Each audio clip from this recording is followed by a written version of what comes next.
tumpukan dokumen tebal terlempar ke udara di tengah ruang perjamuan paling mewah di ibu kota. Kertas-kertas putih berjatuhan berserakan tepat di bawah kaki seorang pelayan wanita yang mengenakan celemek hitam. Suara direktur wanita itu terdengar melengking dan penuh penghinaan. Kertas-kertas yang kini diinjak oleh pelayan itu ditulis dalam bahasa yang, bagi orang berpendidikan rendah, sepertinya tidak akan pernah bisa dipahami walau menghabiskan seumur hidup. Seluruh meja perjamuan tersenyum sinis, sementara sang miliarder yang duduk di kursi utama mengernyitkan dahi. Semua orang menunggu gadis miskin itu menundukkan kepala, memunguti kertas-kertas itu, lalu merunduk keluar sambil menangis. Namun, dia tidak menangis. Dengan santai, dia membungkuk, memungut setiap lembar kertas, dan menyusunnya dengan rapi. Kemudian dia mendongak, dan, dari bibir tanpa lipstik itu, meluncurlah serangkaian kalimat bahasa asing, dengan pelafalan dan aksen yang sempurna hingga ke setiap suku kata. Ia menunjuk langsung pada jebakan hukum yang bisa menghancurkan kerajaan bisnis bernilai triliunan rupiah milik pria paling berkuasa di ruangan itu. Ruangan itu mendadak sunyi senyap. Siapa sebenarnya gadis ini? Mengapa kecerdasan sehebat itu disembunyikan di balik celemek seorang pelayan? Kisah ini dimulai dari sini. Malam dengan hujan deras yang mengguyur ibu kota Jakarta membawa suasana yang membuat orang merenung. Angin kencang berembus melewati pepohonan mahoni yang berjejer di jalanan, menyelinap ke kerah baju, membuat orang-orang di jalan mempercepat langkah mereka dari biasanya. Namun, di dalam restoran Adiningrat, dunianya sama sekali berbeda. Di sini, tercium aroma kayu gaharu yang berpadu dengan wangi anggur berkualitas tinggi. Terdapat lampu gantung kristal yang memantulkan cahaya ke lantai marmer yang mengkilap, dan ada sebuah tekanan tak kasat mata yang membuat siapapun yang melangkah melewati ambang pintu secara otomatis merendahkan suara dan memperlambat langkah mereka. Di area persiapan karyawan, Nadhira Ayunda berdiri di depan cermin besar, dengan hati-hati merapikan setiap lipatan pada celemek hitam pekatnya. Kedua tangannya sudah diolesi krim pelembab, tetapi tetap tidak bisa menyembunyikan kapalan-kapalan kecil di sana. Itu adalah jejak dari ratusan malam mencuci piring, menyikat lantai, dan membawa nampan hingga lengannya mati rasa. Di usianya yang ke-28, wajahnya tanpa riasan mahal, tidak ada yang bisa dibilang memukau. Namun matanya sangat jernih, tenang, dalam, dan setenang permukaan danau di musim kemarau. Sudah lebih dari setahun ini, dia melayani di area ruang tamu VIP. Rekan-rekan kerjanya menatapnya dengan pandangan campuran antara kasihan dan tidak mengerti. Kasihan karena mereka tahu, dia bekerja keras 16 jam sehari, pagi-pagi buta di warung nasi uduk di ujung gang, dan larut malam di restoran ini, dua pekerjaan yang menarik tegang tubuh kurusnya. Tidak mengerti, karena meskipun melakukan pekerjaan kasar paling rendah, Nadhira tidak pernah terlihat membungkuk, merendahkan diri. Langkahnya ringan, punggungnya selalu tegak, dan senyumnya selalu berhenti pada batas kesopanan yang pas. Ada sesuatu pada dirinya yang tidak cocok dengan seragam yang ia kenakan, tetapi tidak ada yang bisa menyeburkannya. Nadhira naik ke ruang teratai. Ya, suara kepala pelayan memotong lamunannya. Malam ini Presiden Direktur Aryo Kusuma dari Cakrawala Group sedang menjamu tamu internasional. Kabarnya seorang miliarder Eropa Timur yang sangat pemilih. Manajer sudah berpesan berkali-kali, satu kesalahan kecil saja, seluruh tim kita bisa kehilangan pekerjaan. Baik, saya mengerti Kak, jawabnya. Nadhira menerima nampan berisi cangkir teh porselen tipis, melangkah dengan mantap menyusuri lorong berkarpet beludru merah tua. Pintu berukir halus dari ruang teratai terbuka sedikit, udara di dalam begitu tegang hingga terasa bisa disentuh. Aryo Kusuma duduk di kursi utama. Pria berusia awal 30-an ini dijuluki oleh media sebagai serigala penyendiri di dunia bisnis. Wajahnya bersudut tajam, alis tebalnya sedikit berkerut. Dia jarang bicara, tetapi setiap kali tatapannya menyapu, orang di hadapannya akan merasa pundak mereka bertambah berat. Di hadapannya adalah Tuan Volkov, pengusaha berkuasa dari Eropa Timur, orang yang memegang kendali atas sumber material konstruksi yang dikejar oleh Cakrawala Group selama setengah tahun terakhir. Duduk di sebelah Aryo adalah Karina Pramudya, Direktur Hubungan Masyarakat, mengenakan gaun sutra merah, menyala, perhiasan berkilau, dan senyum percaya diri yang dijaga dengan sangat hati-hati. Hanya saja, di dahinya sudah mulai bermunculan bintik-bintik keringat. Nadhira melangkah masuk dengan tenang, meletakkan nampan di meja kecil, dan dengan cekatan menuangkan air ke setiap cangkir porselen tanpa suara berlebih. Tepat pada saat itu, negosiasi menemui jalan buntu. Tuan Volkov mendorong tumpukan dokumen ke depan. Dia berbicara dalam bahasa ibunya, suaranya berat dan penuh ketidakpuasan. jarinya mengetuk pada sebuah klausul dalam dua bahasa. Karina tampak gelisah. Dia diperkenalkan sebagai lulusan luar negeri yang fasih. Berbagai bahasa, tetapi bahasa yang baru saja digunakan Tuan Volkov dipenuhi dengan istilah hukum kuno, struktur yang tidak akan pernah disentuh oleh buku, pelajaran percakapan biasa. Dia memaksakan senyum, menerjemahkan untuk Aryo, dengan suara yang sudah kehilangan ketegasannya. Bapak Presdir, beliau mengatakan klausul pembagian risiko ini tidak sesuai dengan kebiasaan di pihak mereka. Beliau ingin kita meningkatkan jaminan sebesar 5%. Aryo menyipitkan mata. Dia tidak mengerti bahasa itu, tetapi insting 10 tahun di dunia bisnis memberitahunya ada sesuatu yang tidak beres. Dia mengetukkan jarinya pelan ke meja, tatapan tajamnya menyapu bawahannya. Kamu, yakin beliau berkata begitu? Yakin, Pak. Pasti. Tangan Karina yang disembunyikan di bawah meja mulai gemetar. Dia menoleh ke arah Tuan Volkov, merangkai beberapa kalimat komunikasi dasar untuk meyakinkannya agar mengalah. Namun, Tuan Volkov semakin mengernyit. Dia adalah orang yang sangat menghargai kepercayaan dan keakuratan. Menyadari penerjemah itu entah tidak mengerti atau sedang memutarbalikkan perkataannya, wajahnya menjadi gelap. Dia memukul meja, lalu serangkaian kalimat bahasa Prancis yang tajam meluncur dengan cepat dan penuh amarah. Karina pucat pasi. Dia tahu bahasa Prancis, tetapi kecepatan dan kemarahan itu membuatnya tidak bisa menangkap bahkan separuh dari kata-katanya. Bibirnya bergetar, terbata-bata tanpa bisa membentuk kalimat. Di sudut ruangan, Nadhira secara tidak sengaja mengarahkan pandangannya pada tumpukan dokumen yang terbuka di atas meja. Hanya dengan satu lirikan, matanya sedikit menyipit. Dia memahami sepenuhnya apa yang baru saja dikatakan Tuan Volkov, dan dia menyadari celah mematikan yang ada di terjemahan yang sedang dipegang Karina. Dalam teks aslinya, mitra tersebut sama sekali tidak meminta peningkatan jaminan. Mereka sedang memperingatkan tentang hambatan dalam hukum perdagangan di negara mereka. Jika Cakrawala Group menandatangani klausul ini, seluruh aset yang dijaminkan akan secara otomatis dibekukan tanpa batas waktu segera setelah timbul sengketa.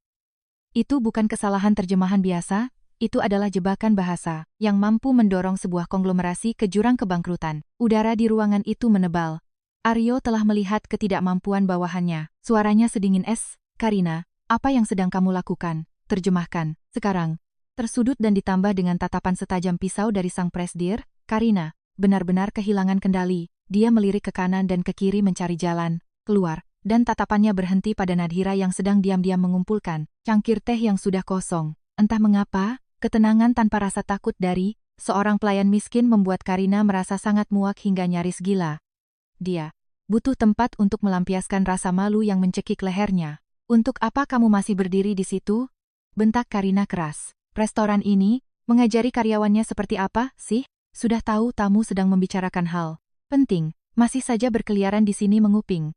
Keluar sekarang. Ayunan tangannya yang berlebihan menghempaskan tumpukan dokumen di atas meja. Kertas-kertas berhamburan, berputar di bawah cahaya lampu kristal, lalu mendarat di atas karpet beludru, sebagian jatuh tepat di bawah kaki Nadhira. Aryo mengernyit. Dia benci keributan, apalagi melampiaskan kemarahan pada bawahan. Dia baru saja hendak membuka mulut untuk menghentikannya, namun Karina lebih cepat. Jarinya dengan kuku yang dicat merah menyala menunjuk tepat ke wajah gadis bercelemek itu. Lihat apa? Jangan pikir karena bekerja di tempat mewah, kamu bisa sejajar dengan kami. Kertas-kertas yang sedang kamu injak itu ditulis dalam bahasa yang, bagi orang berpendidikan rendah sepertimu, walau menghabiskan seumur hidup, tidak akan bisa kamu baca walau satu huruf pun. Jangan berdiri di sana, menghalangi pandangan, pungut lalu menyingkir keluar. Kamu tidak pantas melayani. Di sini, setiap kata terdengar sangat jelas, bergema di empat dinding ruangan. Tuan Volkov tidak mengerti bahasa lokal, tetapi sikap sombong itu tidak memerlukan penerjemah. Dia menggelengkan kepala, tatapannya jelas menunjukkan rasa muak, lalu diam-diam menutup pena tintanya dan mendorong kursinya ke belakang. Baginya, sebuah perusahaan di mana manajernya begitu arogan, sekaligus tidak kompeten tidak layak untuk dipertahankan sedetik pun. Aryo memejamkan mata.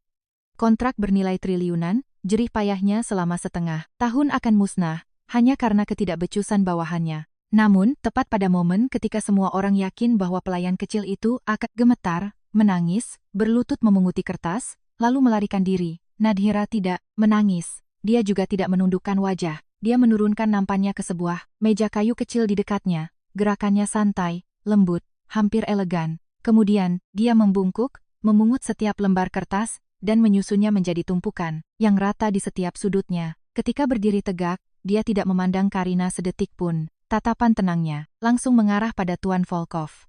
Dan kemudian, dari bibir tanpa lipstik itu, serangkaian kalimat bahasa asing bergema.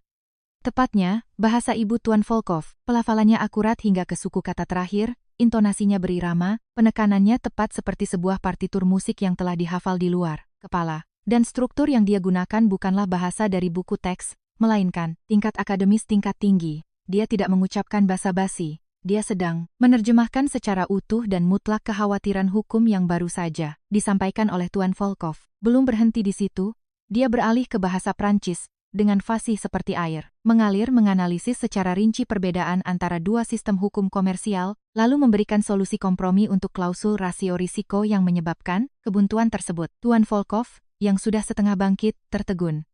Mata abu-abu sang miliarder terbuka lebar, menatap pelayan wanita di depannya seolah sedang menyaksikan sesuatu yang mustahil. Kemarahan di wajahnya lenyap tak berbekas, digantikan oleh keheranan yang luar biasa, lalu senyum cerah merekah. Dia segera membalas perkataan Nadhira, suaranya menjadi ramah, bahkan antusias, dan di dalamnya terdapat rasa hormat yang tak perlu disembunyikan. Karina berdiri terpaku di tempatnya, bibirnya bergetar, wajahnya pucat pasi, tanpa setetes darah pun. Dia tidak bisa mempercayai telinganya. 5 tahun, kuliah di Eropa, miliaran rupiah dari keluarganya dihabiskan untuk gelar master. Namun saat ini, dia berdiri mendengarkan seorang pelayan restoran berbicara dengan lancar dalam dua bahasa tersulit di dunia dengan sikap layaknya seorang diplomat kawakan. Aryo, pria yang selalu bisa menjaga ketenangannya dalam situasi apapun, saat ini juga tidak bisa menyembunyikan keterkejutannya. Matanya terpaku pada punggung langsing itu. Celemek hitam murahan tidak bisa menutupi aura kebanggaan dan kebijaksanaan yang memancar dari dalam tulang sumsum gadis itu. Setelah selesai bertukar pikiran dengan Tuan Volkov, Nadhira menoleh ke arah Aryo Kusuma. Dia menggunakan bahasa Indonesia. Suaranya jernih, tidak cepat maupun lambat, tidak takut namun juga tidak menyalahkan. Bapak Presdir, tamu Anda sama sekali tidak meminta kenaikan jaminan. Kekhawatirannya terletak pada klausul kompensasi. Halaman 12. Menurut hukum nasional beliau, jika perusahaan Anda menandatangani bagian ini, semua aset, jaminan akan segera dibekukan jika terjadi fluktuasi nilai tukar mata uang asing. Beliau baru saja hendak menolak kerjasama karena menganggap pihak Anda sengaja memasang jebakan hukum. Saya telah lancang mewakili Anda untuk menjelaskan bahwa ini hanyalah kesalahan dalam penerjemahan oleh bawahan Anda, sekaligus mengutip preseden hukum internasional, agar kedua belah pihak dapat menggunakannya sebagai alternatif. Aryo terdiam membeku. Punggung kemejanya basah oleh keringat dingin. Sedikit lagi saja, tangannya sendiri yang akan mendorong jerih payahnya ke jurang. Nadhira melangkah maju, meletakkan tumpukan dokumen yang telah disusun rapi di atas meja, tepat di depan Karina. Dia menatap direktur wanita itu dengan pandangan setenang permukaan air, tidak menang, tidak menantang, hanya sebuah tatapan lurus. Kemudian dia berbicara, setiap kata seringan angin namun jatuh, seberat ribuan ton. Nona, bahasa diciptakan untuk menghubungkan manusia, bukan untuk membedakan kelas sosial. Pakaian mewah tidak bisa menutupi kekurangan kompetensi, dan selembar celemek juga tidak bisa mengurung kecerdasan. Saya mungkin orang yang menuangkan air untuk Anda, tetapi itu tidak berarti saya kurang berpendidikan. Dibandingkan Anda, seluruh ruangan hening. Suara dengungan AC tiba-tiba menjadi sangat memekakkan telinga. Karina tidak bisa mengucapkan sepatah kata pun. Kedua tangannya mencengkeram erat ujung gaun sutra mahalnya, 10 ujung jarinya memutih. Rasa malu yang memuncak hingga ke tenggorokan membuatnya hanya berharap lantai retak, dan ia bisa cuy ke dalamnya. Tuan Volkov berdiri, bertepuk tangan memberi apresiasi.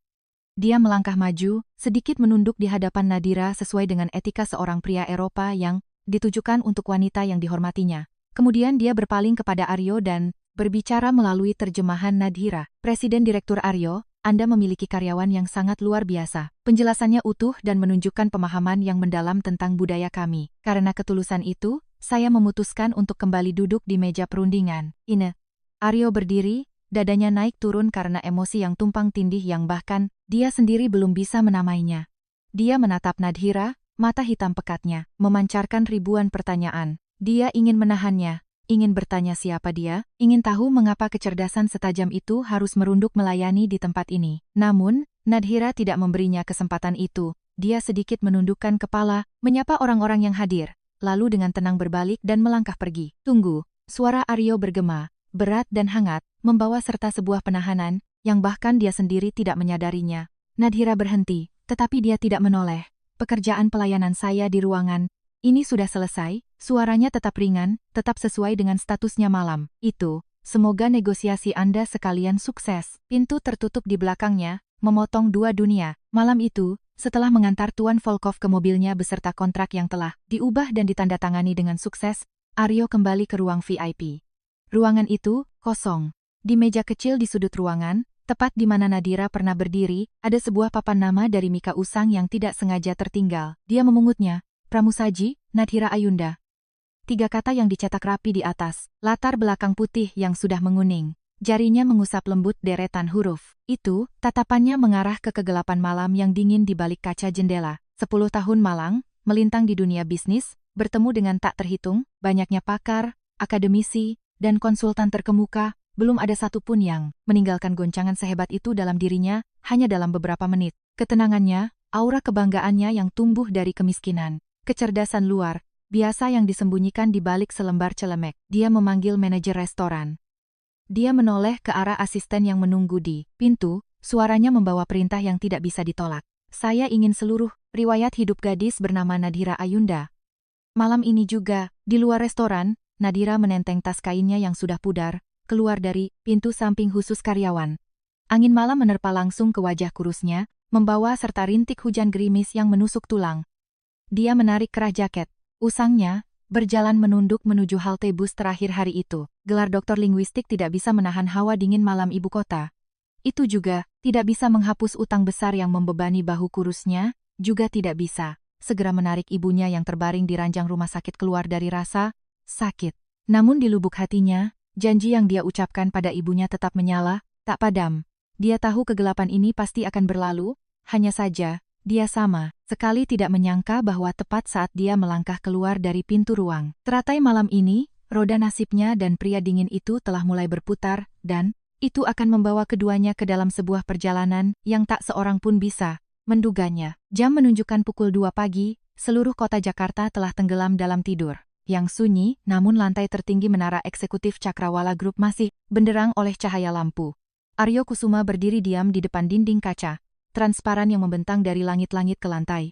Tatapannya menerawang ke arah titik-titik cahaya yang berkedip di jalanan di bawah sana. Di tangannya, ada secangkir kopi hitam yang sudah lama dingin. Citra gadis bercelemek hitam pekat dengan sikap tenang yang menakutkan, dan rentetan bahasa asing yang mengalir lancar di tengah ruang perjamuan, terus berulang-ulang di benaknya.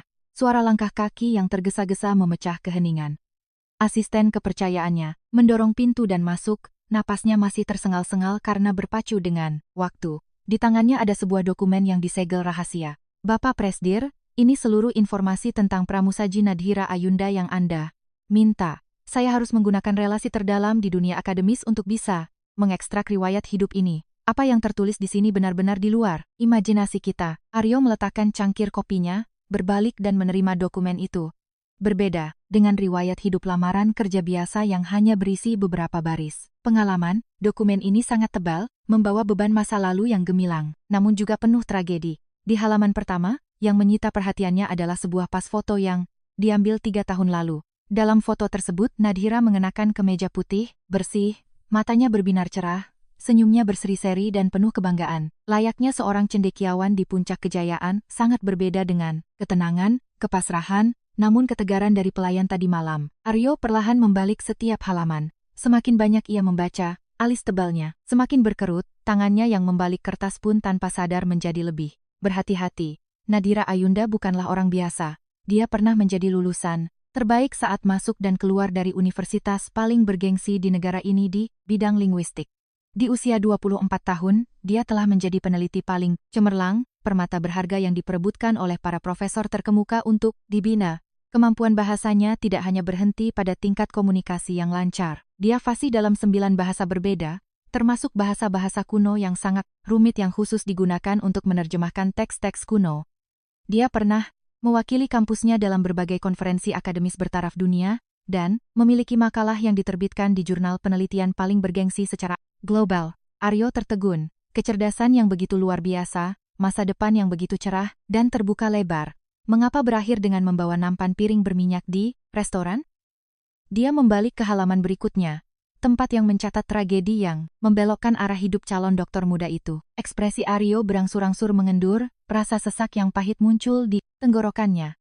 4 tahun lalu, tragedi menimpa keluarganya dengan kejam dan tanpa peringatan. Ayah Nadira meninggal muda, dia tumbuh dalam cinta dan pengorbanan ibunya yang bekerja sebagai guru TK. Kehidupan ibu dan anak itu, meskipun miskin namun selalu dipenuhi tawa. Semua akan selamanya damai jika saja ibunya tidak menikah lagi dengan pria yang bersembunyi di balik topeng kebaikan. Ayah tiri itu awalnya memperlakukan mereka berdua dengan sangat baik, namun kemudian dia terjerumus ke jalan perjudian. Di malam-malam panjang, dia diam-diam membawa sertifikat rumah satu-satunya milik mereka untuk digadaikan. Dia meminjam dari mana-mana, dari bank hingga lintah darat di pasar gelap. Ketika utang raksasanya mencapai puluhan miliar rupiah dan terungkap, pria pengecut itu membawa kabur sisa uang yang ada di tengah malam, meninggalkan reruntuhan yang kejam bagi dua wanita lemah. Pada hari para penagih utang bayaran datang membawa golok, menyiram cat merah, dan merusak rumah, Ibu Nadhira yang sangat syok dan panik jatuh pingsan. Serangan stroke datang, merenggut kemampuan berjalannya, mendorongnya ke dalam. Kondisi lumpuh berbaring di ranjang. Dokumen itu mencatat dengan jelas tanggal Nadhira mengajukan penangguhan tanpa batas waktu untuk program doktoralnya. Itu adalah hari yang jaraknya hanya 2 minggu dari sidang disertasi terakhirnya. Para profesor menangis ketika menandatangani surat dari murid terbaik mereka itu. Namun Nadhira tidak punya pilihan lain. Beban utang yang menggantung di kepalanya, biaya obat-obatan, dan biaya rumah sakit harian ibunya untuk mempertahankan hidup terasa seperti gunung batu yang meremukkan bahu kurus gadis berusia 25 tahun itu. Kecerdasan akademis, esai-esai bergengsi, dan sertifikat bahasa internasional tidak bisa segera diubah menjadi uang tunai untuk dilemparkan kepada para preman, penagih utang yang mengancam akan melukai ibunya setiap hari. Dia harus mencari uang, dengan cara apapun, uang tunai segera. Dia menjual semua buku-buku berharganya, pindah dari rumah yang telah disita, dan menetap di sebuah kontrakan kumuh yang reot. Dari seorang cendekiawan wanita yang berdiri di mimbar bergengsi, dia merendahkan dirinya mengambil 3 hingga 4 pekerjaan sekaligus. Pagi-pagi, buta dia mencuci piring di warung makan, siangnya membersihkan toilet paruh waktu. Malam hari dia mengenakan celemek untuk melayani di restoran mewah. Larut malam saat pulang, dia masih tekun menerima pekerjaan terjemahan dokumen-dokumen kecil demi beberapa lembar rupiah. Selama 3 tahun berturut-turut, dia tidak pernah membelikan dirinya baju baru, tidak punya hari libur, memeras habis tenaga dan masa mudanya hanya untuk mengumpulkan uang guna membayar utang pria yang telah menghancurkan keluarganya dan menjaga napas ibunya di ranjang rumah sakit. Aryo perlahan menutup dokumen tersebut. Kedua tangan pria yang biasa menandatangani kontrak akuisisi bernilai triliunan rupiah itu kini sedikit gemetar. Dia memejamkan mata rapat-rapat. Di benaknya muncul wajah arogan dan sombong Direktur Karina malam ini. Lalu dia membandingkannya dengan punggung kurus namun tegak milik Nadhira ketika dia memunguti kertas di lantai. Karina lahir di atas tumpukan sutra, digelar karpet merah untuk naik ke posisi direktur, tetapi otaknya kosong dan berpikiran sempit. Sementara Nadhira memiliki otak yang luar biasa, namun dihancurkan oleh arus kehidupan yang kejam, hingga ke dasar masyarakat paling bawah. Namun, dia sama sekali tidak mengeluh, tidak kehilangan martabat seorang cendekiawan. Kata-katanya terngiang di telinganya. Bahasa diciptakan untuk menghubungkan manusia, bukan untuk membedakan kelas sosial. Selembar celemek tidak bisa mengurung kecerdasan. Aryo menghembuskan napas panjang, dadanya terasa nyeri oleh perasaan hormat dan kepedihan yang memuncak.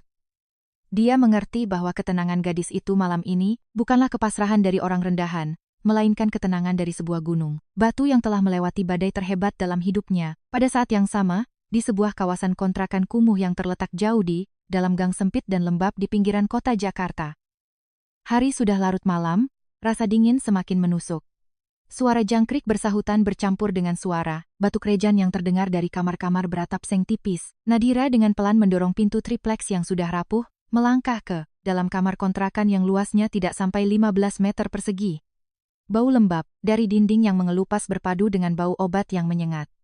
Dengan hati-hati ia meletakkan tas kain usangnya di kursi plastik yang patah satu kakinya, lalu berjalan cepat ke sisi ranjang besi yang sempit. Ibunya terbaring di sana, matanya terpejam, napasnya berat dan lemah. Nadhira mengambil handuk hangat, menyeka lembut wajah keriput dan kedua tangan kurus. Ibunya, "Ibu." Nadhira pulang, bisiknya lembut seakan takut mengejutkan tidur ibunya. Hari ini di restoran, Nadhira mendengar lagi bahasa yang paling Nadhira sukai. Sudah lama sekali rasanya Nadhira tidak berbicara bahasa itu, Bu. Sudut mata ibunya sedikit bergerak, setetes air mata merembes dari kerutan matanya dan mengalir membasahi bantal.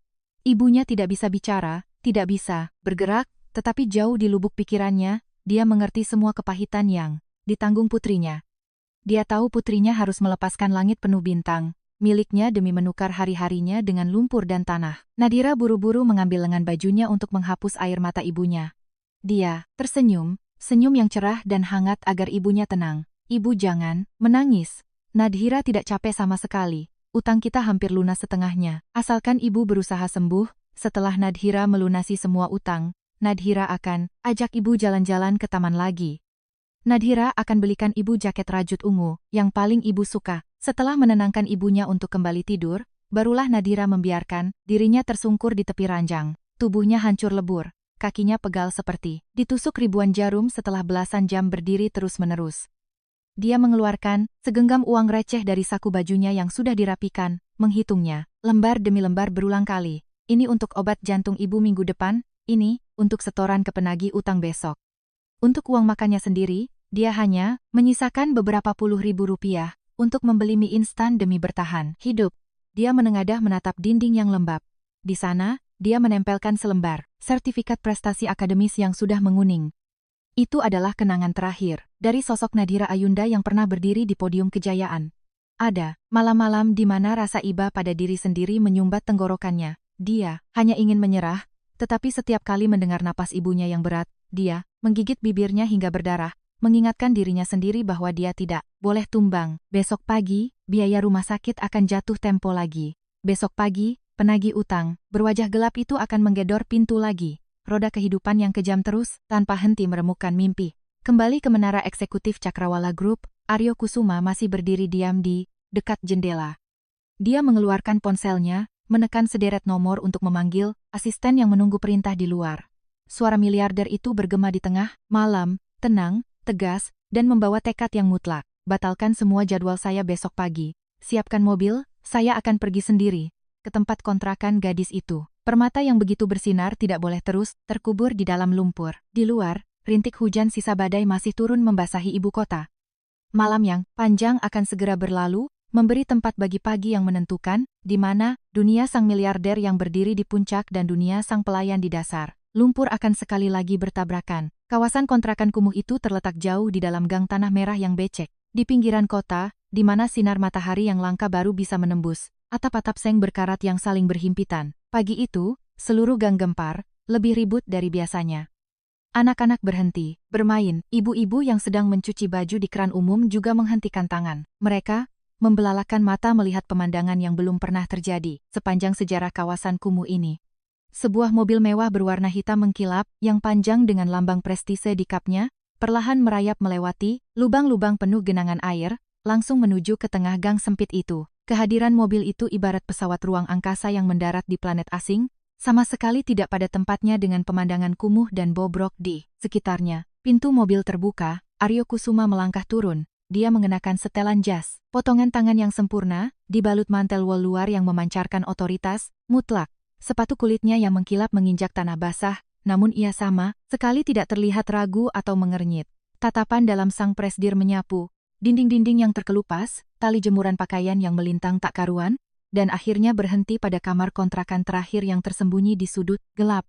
Saat itu, Nadhira sedang berdiri di depan pintu kamarnya, menggulung lengan. Kemejanya yang sudah usang, sibuk mencuci baskom besar berisi pakaian di tengah udara pagi yang dingin. Kedua tangannya memerah dan kaku karena air dingin. Mendengar bisik-bisik tetangga, dia mendongak. Mata jernihnya sedikit bergetar ketika mengenali pria yang sedang berjalan ke arahnya. Keterkejutan melintas sejenak, tetapi segera setelah itu ketenangan yang familiar kembali menyelimuti wajahnya.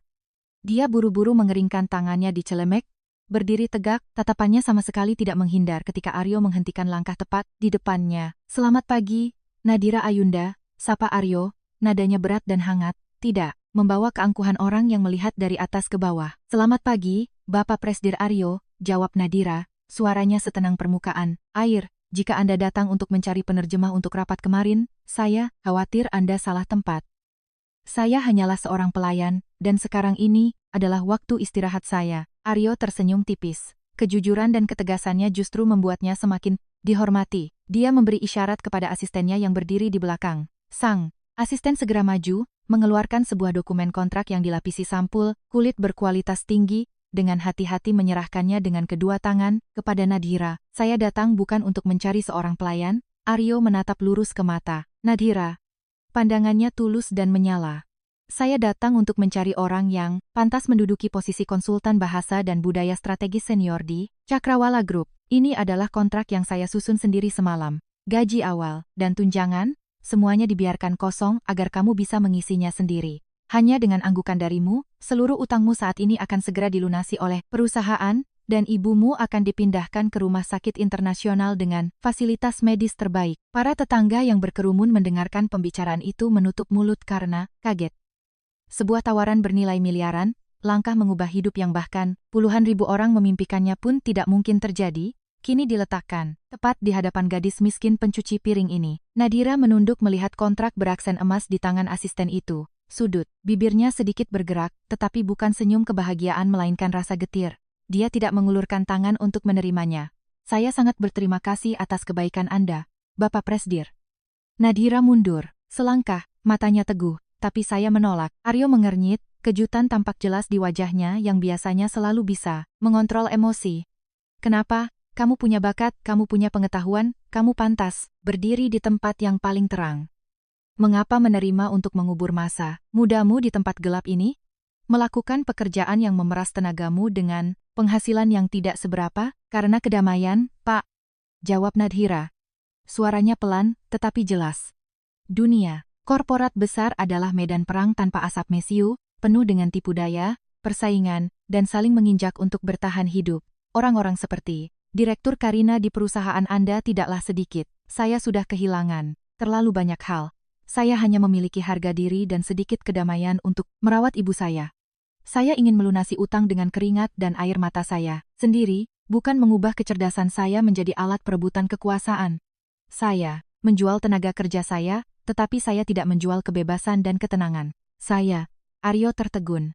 Penolakan tajamnya menusuk langsung ke sudut-sudut paling gelap dari dunia bisnis yang sangat dia pahami.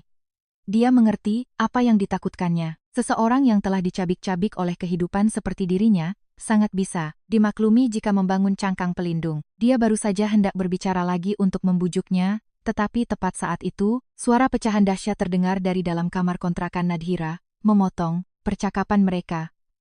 Suara kaca pecah berserakan disusul oleh geraman kasar. Seorang pria, wajah Nadhira memucat.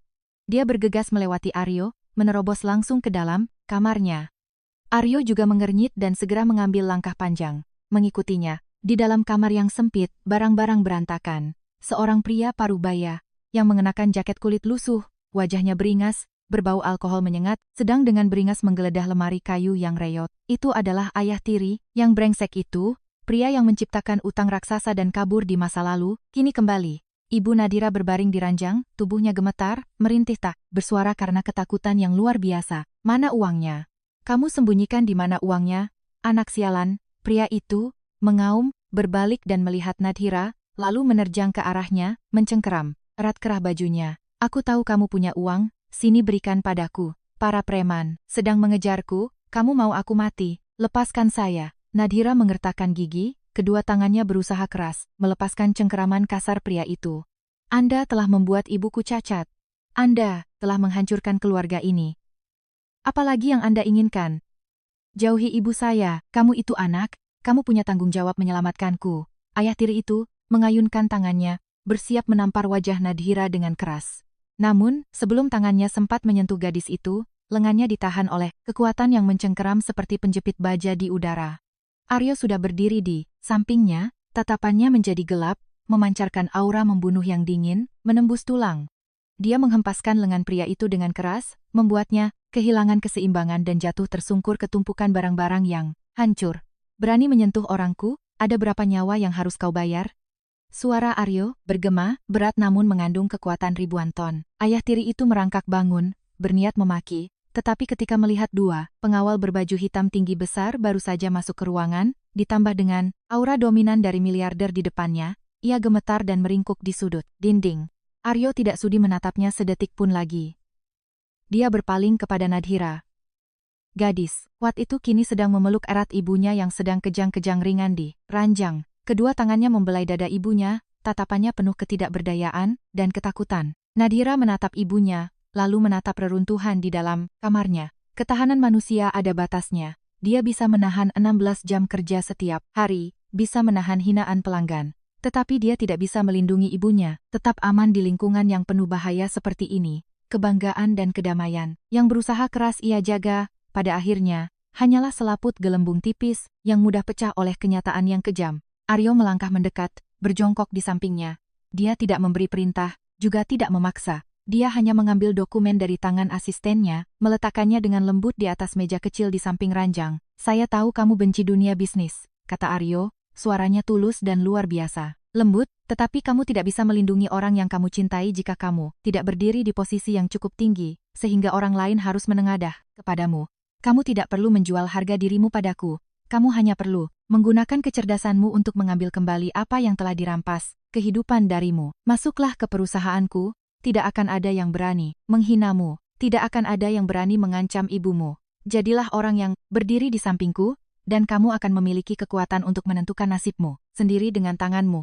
Nadhira menatap Aryo dengan mata berkaca-kaca. Di tengah kamar yang lembab dan kacau balau, pria paling berkuasa di ibu kota merendahkan dirinya, menggunakan ketulusan terbesarnya untuk membujuk seorang gadis miskin. Dia melihat kontrak beraksen emas itu, lalu menatap ibunya yang perlahan mulai tenang dalam pelukannya. Ya, dia sudah cukup lama melarikan diri. Kesabaran tidak membawa kedamaian, itu hanya membuat para bajingan semakin berani melampaui batas. Sudah, saatnya dia mengambil kembali mahkota pengetahuannya yang jatuh, melangkah ke cahaya, dan berjuang. Dia menarik napas dalam-dalam, menghapus air mata di sudut matanya. Kelemahan, itu seketika lenyap, digantikan oleh ketajaman dan kebanggaan mahasiswa lulusan, terbaik linguistik dari tahun-tahun sebelumnya. Saya setuju. Nadhira mengambil pena tinta yang disodorkan Aryo, langsung menandatangani namanya di kontrak.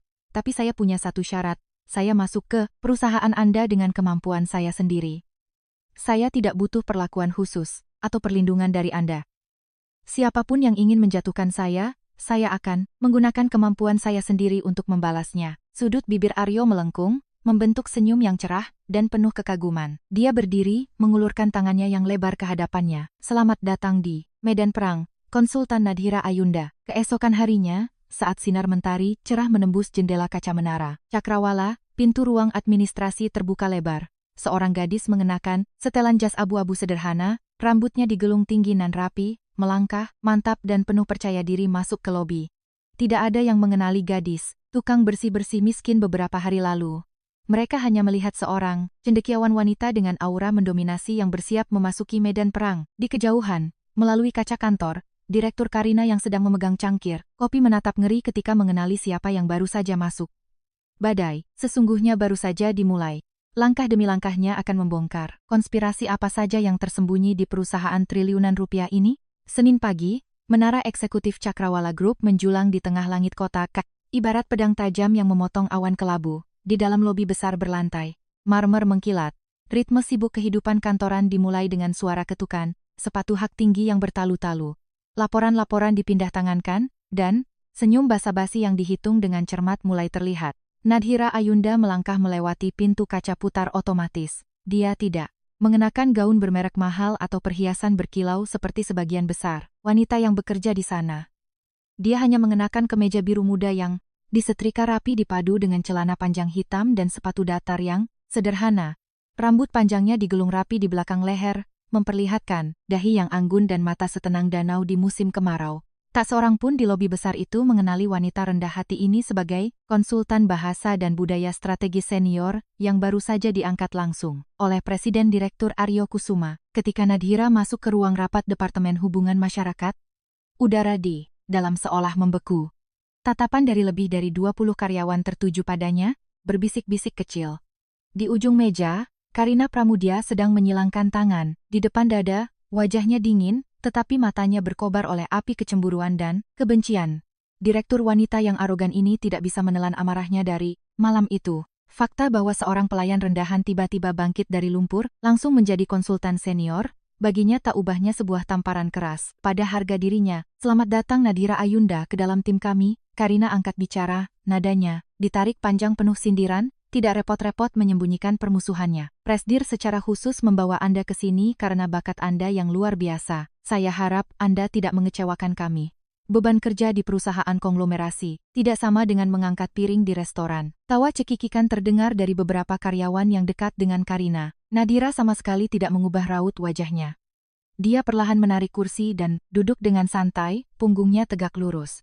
Dia membalas dengan nada ringan, tetapi artikulasi yang jelas. Jabatan tidak menentukan nilai seseorang, sikap, kerjalah yang menjadi tolok ukur paling nyata. Saya di sini untuk bekerja, bukan untuk memedulikan prasangka. Karina menggemeretakkan giginya. Dia membanting setumpuk dokumen kuno yang menguning dan usang di bagian tepinya, ke hadapan Nadira. Debu halus, beterbangan di udara membuat beberapa orang harus menutup hidung. Bagus sekali, kalau begitu buktikan, Karina menyeringai.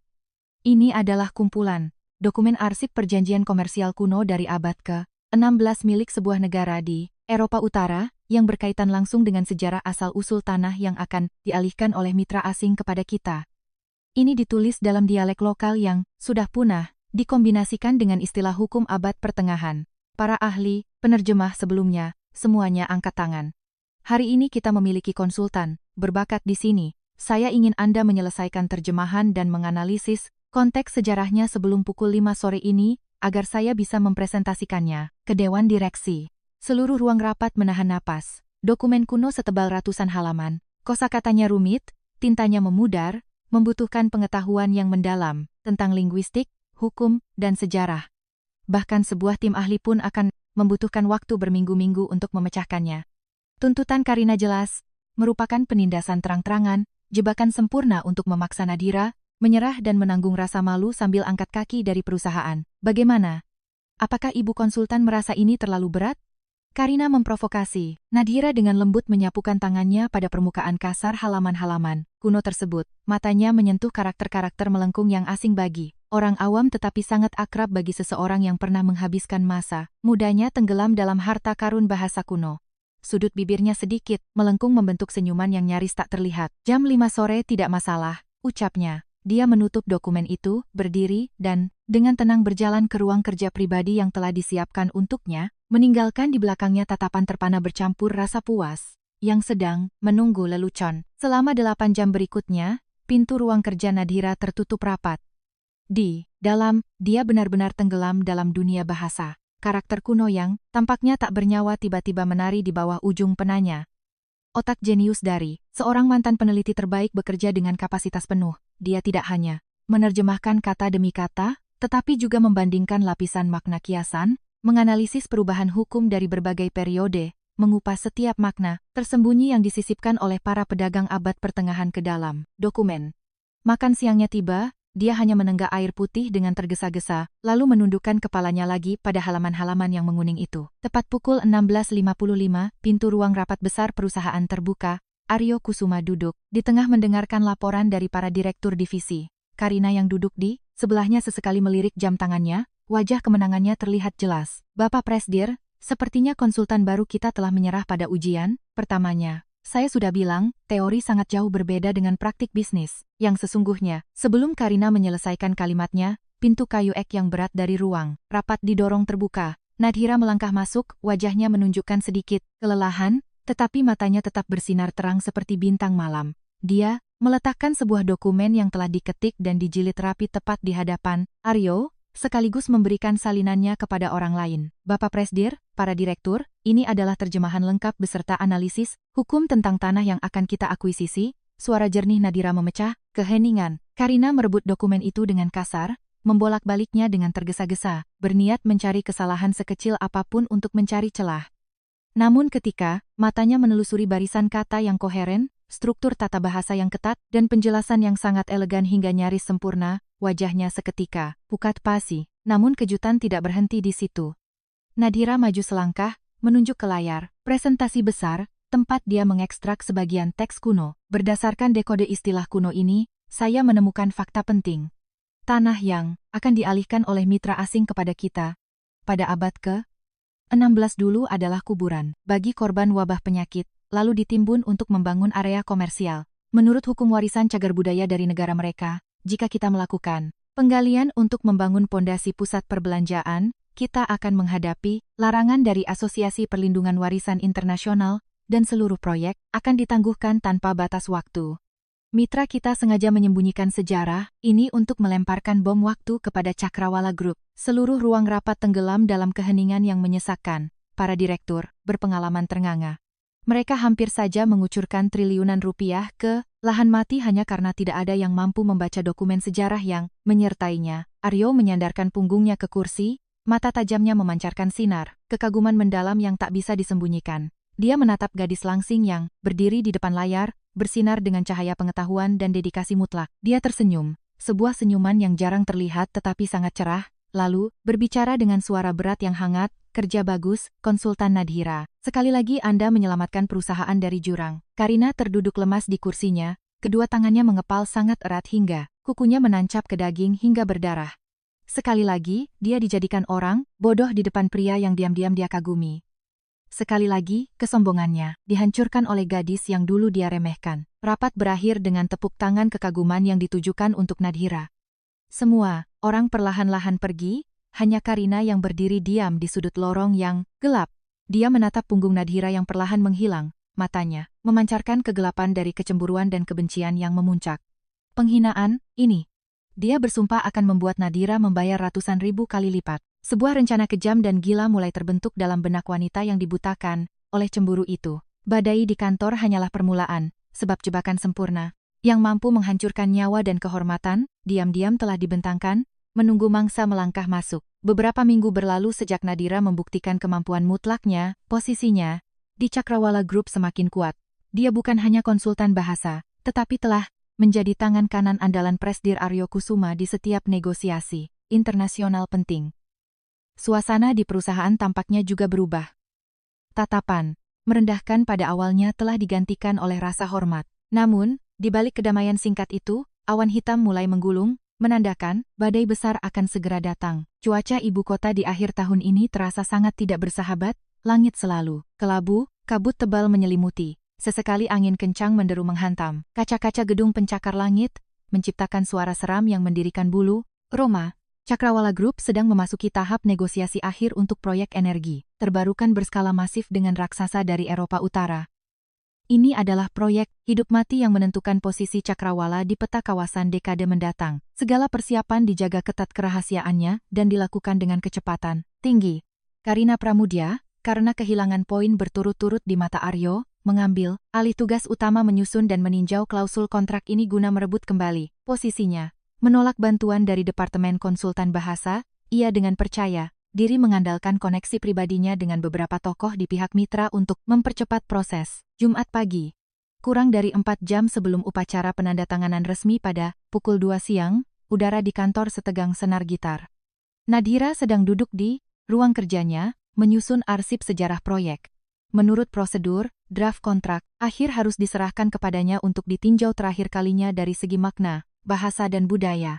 Namun, hingga detik ini, dia belum menerima satupun dokumen dari Departemen Humas milik Karina. Keterlambatan yang tidak wajar ini membuat insting tajam Nadhira berbunyi. Beralasan membuat teh, Nadhira diam-diam melewati area printer pusat Departemen Humas.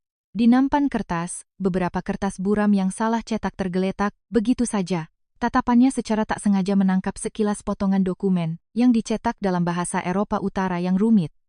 Hanya dalam hitungan detik, memindai karakter-karakter itu, detak jantung Nadhira tiba-tiba berpacu cepat. Teks itu menyebutkan istilah hukum teknis yang sangat langka. Jika diterjemahkan secara harfiah, itu berarti tanggung jawab berbagi kerugian.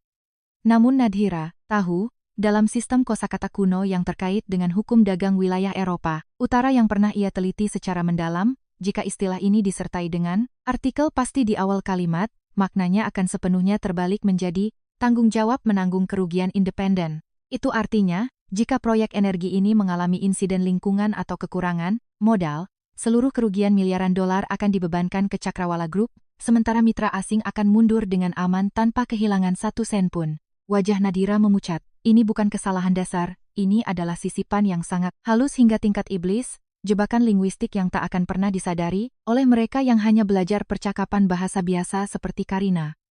Dia tahu, dia harus menemukan lampiran asli dari kontrak tersebut yang hanya disimpan di ruang arsip rahasia di lantai bawah tanah ketiga, basement 3, gedung itu untuk dicocokkan dan dijadikan bukti bagi sang presdir sebelum nasi menjadi bubur. Tanpa ragu sedetik pun, Nadhira berbalik, melangkah panjang menuju lift, lalu menekan tombol kerubah. Basement 3, dari Menara Cakrawala, adalah tempat disimpannya berkas penting sejak awal perusahaan berdiri. Jarang ada yang lewat di sini. Cahaya lampu neon yang redup memantul dari lantai semen yang dingin, udaranya pengap, berbau serpihan, kertas dan debu waktu. Nadhira mendorong pintu besi berat ruang arsip nomor 4 dan melangkah masuk. Rak-rak besi setinggi langit-langit berjejer rapi menyimpan puluhan ribu berkas. Saat dia sibuk mencari berkas lampiran dengan kode proyek Eropa Utara, dia sama sekali tidak menyadari sesosok bayangan mengenakan gaun merah menyala diam-diam, mengikutinya sejak ia meninggalkan area printer. Karina berdiri di luar pintu ruang arsip, matanya memancarkan kelicikan dan kegilaan.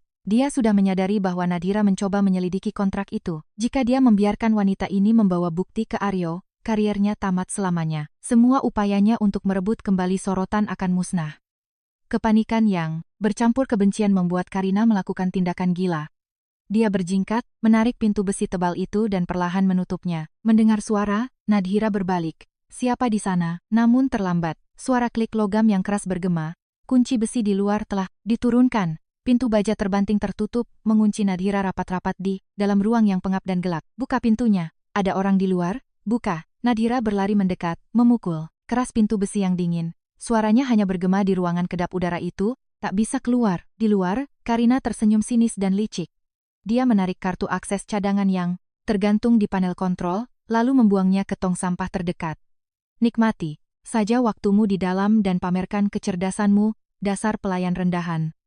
Setelah upacara penandatanganan selesai sore ini, nasi sudah menjadi bubur, barulah aku kembali untuk membuka pintunya untukmu. Setelah mengatakan itu, dia berbalik dan pergi, membiarkan Nadhira tenggelam dalam kegelapan. Di dalam ruang arsip, semuanya perlahan menjadi buram ketika sistem lampu sensor di lorong luar padam. Ruangan kedap udara itu dingin, bau kertas apa menyergap hidungnya, membuatnya sesak napas. Nadhira buru-buru merogoh sakunya mencari ponsel, namun layar menunjukkan tidak ada sinyal sama sekali. Basement 3 yang dilapisi baja peredam suara telah mematikan gelombang telekomunikasi sepenuhnya. Jam di tangannya menunjukkan pukul 11 siang. Tinggal 3 jam lagi sebelum upacara penandatanganan berlangsung. Jika Aryo menandatangani kontrak itu, bukan hanya jerih payahnya yang hancur, tetapi ribuan pekerja di perusahaan itu juga akan menghadapi risiko kehilangan pekerjaan jika perusahaan memikul utang raksasa. Ketakutan mulai menyergap pikiran Nadhira. Kegelapan yang pekat, udara yang semakin menipis membuat dadanya sesak. Pada momen paling putus asa itu, bayangan ibunya yang tua dan sakit terbaring di ranjang muncul di benaknya. Ibunya pernah mengajarkan, betapapun sulitnya keadaan, jangan pernah biarkan rasa takut mengalahkan harga diri dan keinginan untuk bertahan hidup. Dia pernah memunguti uang receh dari dasar lumpur, mana mungkin dia rela mati di ruangan penuh serpihan kertas ini. Tenanglah, Nadhira, kamu harus tenang, gumamnya, menarik napas dalam-dalam untuk menurunkan detak jantungnya. Dia menyalakan lampu senter ponselnya, menyoroti seluruh ruangan. Tidak ada jalan keluar melalui pintu baja, tidak ada alat apapun untuk mendobrak kunci.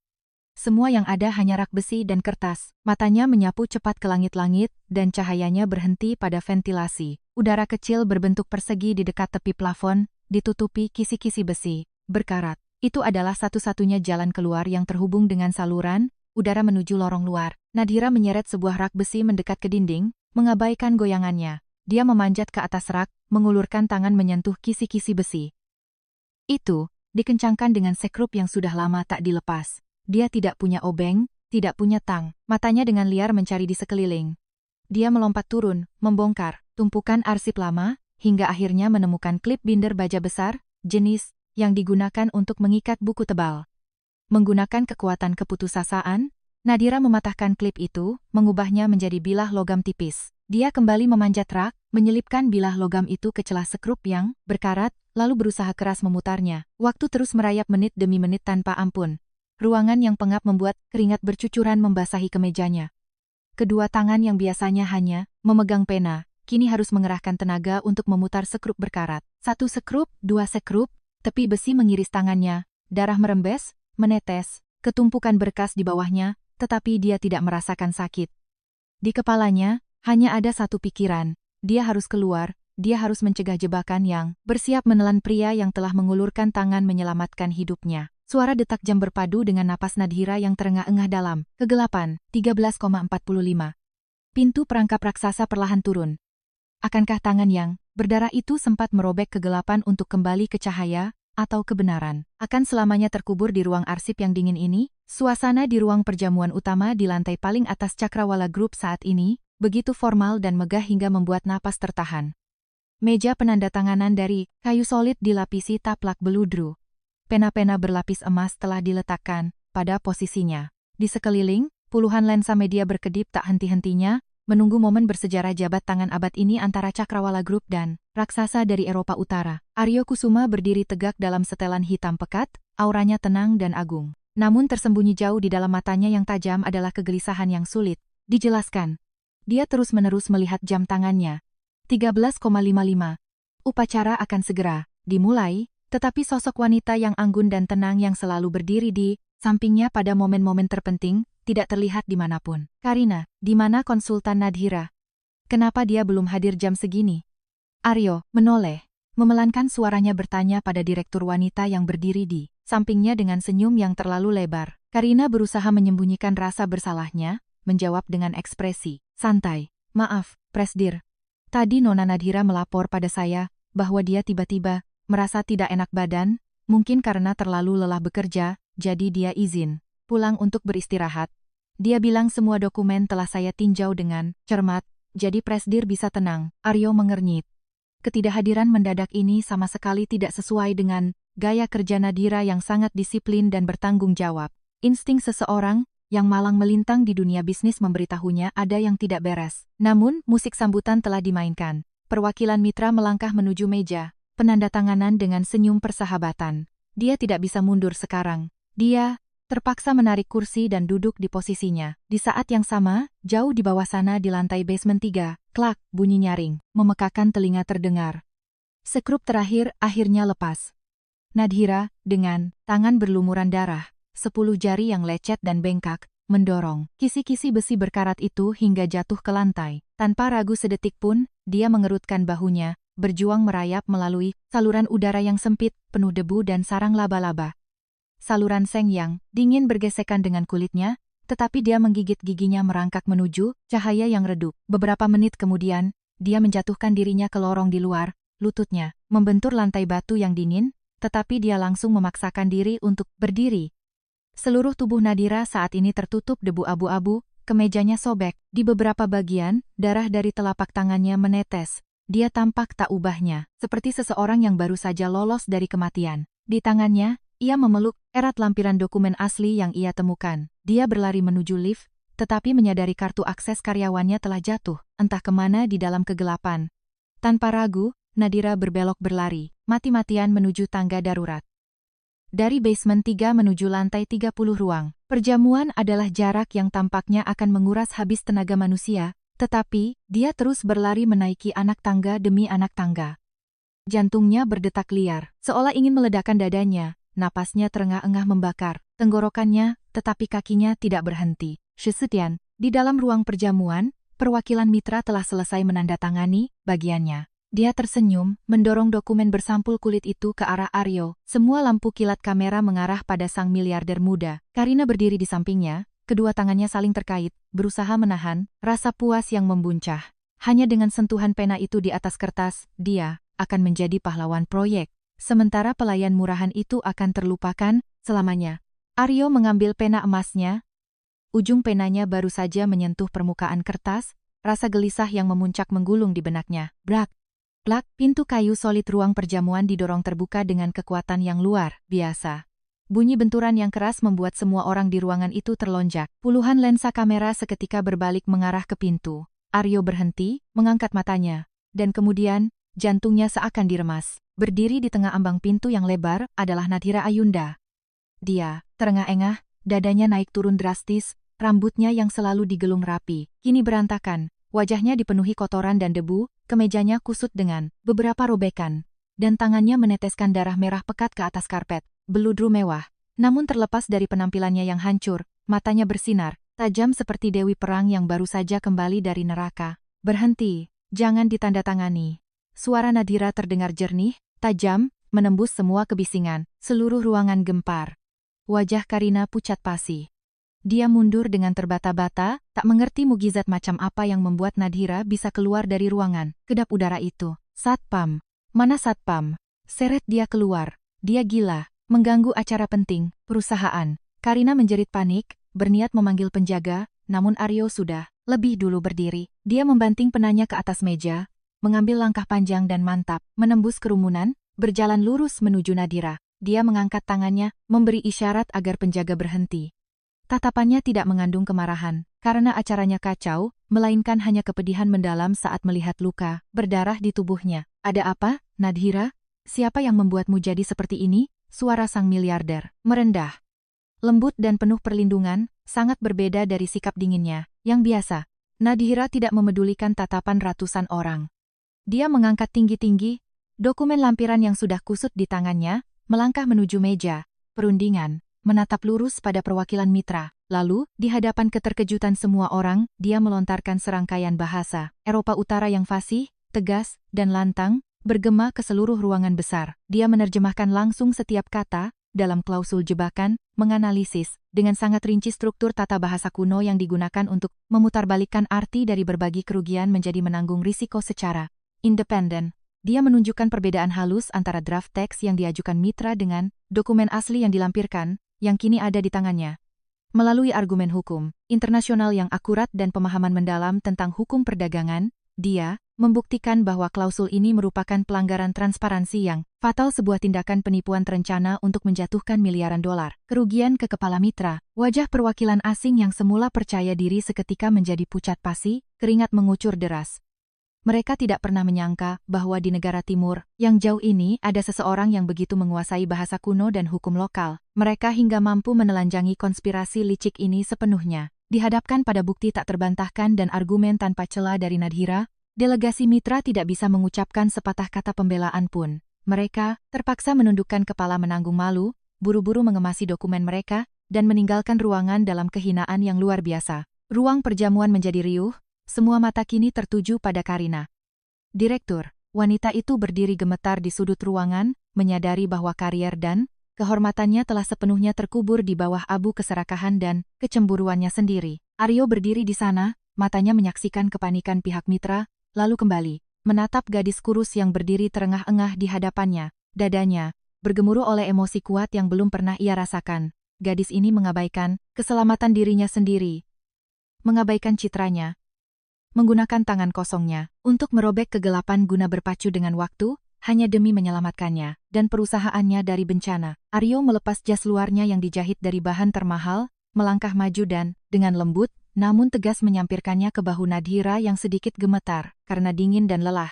Kehangatan tubuhnya mengalir kepadanya, membawa serta perlindungan sekokoh gunung. Semuanya sudah beres. Terima kasih, kata Aryo dengan suara beratnya, tangannya yang besar sedikit mengencangkan pelukannya di bahu Nadhira. Di depan ratusan karyawan dan media, miliarder arogan itu tanpa sadar menggunakan sapaan yang sangat menghargai dan menyayangi, alih-alih hierarki biasa. Cahaya kilat kamera kembali berkedip, tetapi kali ini bukan untuk merekam upacara penandatanganan, melainkan untuk mengabadikan momen di mana seorang pria paling berkuasa menunduk melindungi seorang wanita yang berlumuran lumpur, namun memiliki jiwa berlian yang bersinar terang. Dalam pelukannya, Nadhira perlahan memejamkan mata, semua kelelahannya seolah menguap. Namun, dia sama sekali tidak tahu bahwa jebakan kontrak ini hanyalah puncak dari gunung es. Saat ikatan antara mereka berdua semakin dalam, bayangan dari masa lalu akademisnya yang gemilang dan pahit akan kembali menghantuinya, mengancam, merenggut martabat terakhir yang dia jaga dengan nyawanya. Apakah sang pencuri otak dari masa lalu berdiri sangat dekat dengannya di perusahaan ini? Peristiwa penyelamatan kontrak bersejarah itu berakhir, namun menyisakan guncangan yang tidak kecil di internal Cakrawala Group. Karina Pramudia menjalani sidang internal, kehilangan separuh kekuasaannya di Departemen Humas, dan harus menahan amarah mundur ke balik layar. Sementara itu, Nadhira Dari, seorang konsultan yang diremehkan, kini menjadi simbol kebijaksanaan dan dedikasi. Namun, di tengah pujian dan tatapan kagum ribuan karyawan, dia tetap mempertahankan ketenangannya, sama sekali tidak terlihat sombong atau arogan. 2 hari setelah upacara penandatanganan yang penuh gejolak itu, Aryo sendiri membawa Nadira ke klinik swasta kelas atas untuk memeriksa kembali luka-luka di tangannya. Udara klinik tercium aroma antiseptik yang lembut. Dokter tua itu dengan hati-hati melepaskan lapisan perban yang berdarah, luka sayatan akibat tepi sekrup berkarat menancap dalam ketelapak tangannya yang lembut, merah, dan bengkak. Aryo bersandar di ambang pintu kaca, matanya tak lepas dari kedua tangan itu. Jantung pria yang telah kenyang diterjang angin dan badai dunia bisnis tiba-tiba berdenyut ngilu. Dia telah melihat banyak orang yang rela mengorbankan kehormatan demi uang, tetapi ini pertama kalinya dia melihat seorang wanita tidak peduli pada tubuhnya sendiri demi melindungi jerih payah orang lain. Lukanya cukup dalam, jangan sampai terkena air dan harus sering diganti perbannya, pesan dokter tua itu. Nadira hanya mengangguk kecil dan tersenyum, mengucapkan terima kasih. Dia berniat meraih tasnya, tetapi Aryo melangkah maju dan dengan alami mengambil tas kain usangnya. Mulai hari ini sampai lukamu sembuh total, hentikan. Sementara semua pekerjaan penerjemahan, perusahaan sedang memiliki proyek survei budaya lokal di kota dataran tinggi Dieng yang berkabut. Saya butuh orang yang sangat memahami adat istiadat untuk ikut. Kamu akan mendampingiku. Suara Aryo terdengar hangat namun membawa ketegasan yang tak bisa ditolak. Nadira tahu perjalanan survei ini sebenarnya hanyalah alasan untuk memaksanya beristirahat. Dia sedikit menunduk tanpa membantah. Hanya menjawab, baik, Pak Prasdir. Perjalanan dilakukan keesokan paginya. Kota dataran tinggi Dieng menyambut mereka dengan gerimis tipis dan kabut tebal yang menutupi deretan pegunungan. Tidak ada gedung pencakar langit, tidak ada laporan keuangan yang menyesakkan. Udara di sini bersih dan luar biasa sunyi. Mereka menginap di sebuah resor berarsitektur kayu klasik di lereng bukit. Malam harinya, setelah menyelesaikan survei lapangan, Aryo dan Nadira duduk di balkon ruang tamu bersama. Perapian berbahan bakar kayu pinus berderak-derak, memancarkan kehangatan yang mengusir udara dingin yang menusuk tulang. Aryo menyeduh sendiri seteko teh jahe dan bunga krisan. Uap air mengepul, membawa aroma rempah yang harum. Dia mendorong secangkir teh panas ke arah Nadira. Terkadang aku berharap aku bisa meninggalkan segalanya untuk hidup sederhana. Seperti penduduk di sini, tiba-tiba Aryo berbicara, matanya menatap tajam ke arah nyala api. Tidak ada persaingan, tidak ada tipu muslihat, tidak perlu berjaga-jaga siang malam terhadap orang-orang yang tersenyum tepat di depan wajah kita. Nadira mengangkat cangkir tehnya dengan kedua tangan yang masih dibalut perban putih.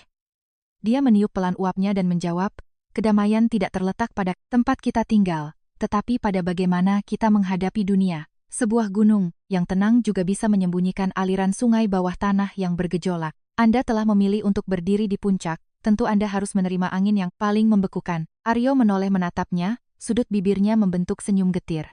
Mereka memanggilku berdarah dingin, serigala penyendiri yang siap menghancurkan pesaing apapun. Tetapi tidak ada yang tahu, 15 tahun lalu, keluargaku juga pernah dihancurkan orang dengan kejam. Ini adalah pertama kalinya miliarder yang berkuasa melepaskan baju besi kerasnya untuk memperlihatkan sudut terdalam yang rapuh. Nadira terdiam, pandangannya yang lembut dan sabar bagaikan pelabuhan aman yang mendorong Aryo melepaskan beban yang telah terkubur bertahun-tahun. Aryo bercerita perlahan, suaranya berbaur dengan bunyi derak kayu. Ayahnya dulu adalah seorang pengusaha yang baik, menghargai janji, tetapi dia memberikan kepercayaan pada tempat yang salah, pada sahabat karib yang dianggapnya sebagai darah daging sendiri. Orang itu diam-diam menguras aset, memalsukan pembukuan, dan menjerumuskan perusahaan ayahnya ke jurang kebangkrutan hingga menghadapi jerat hukum. Pengkhianatan yang terlalu besar itu membuat ayahnya terkena serangan jantung dan meninggal dalam keputusasaan.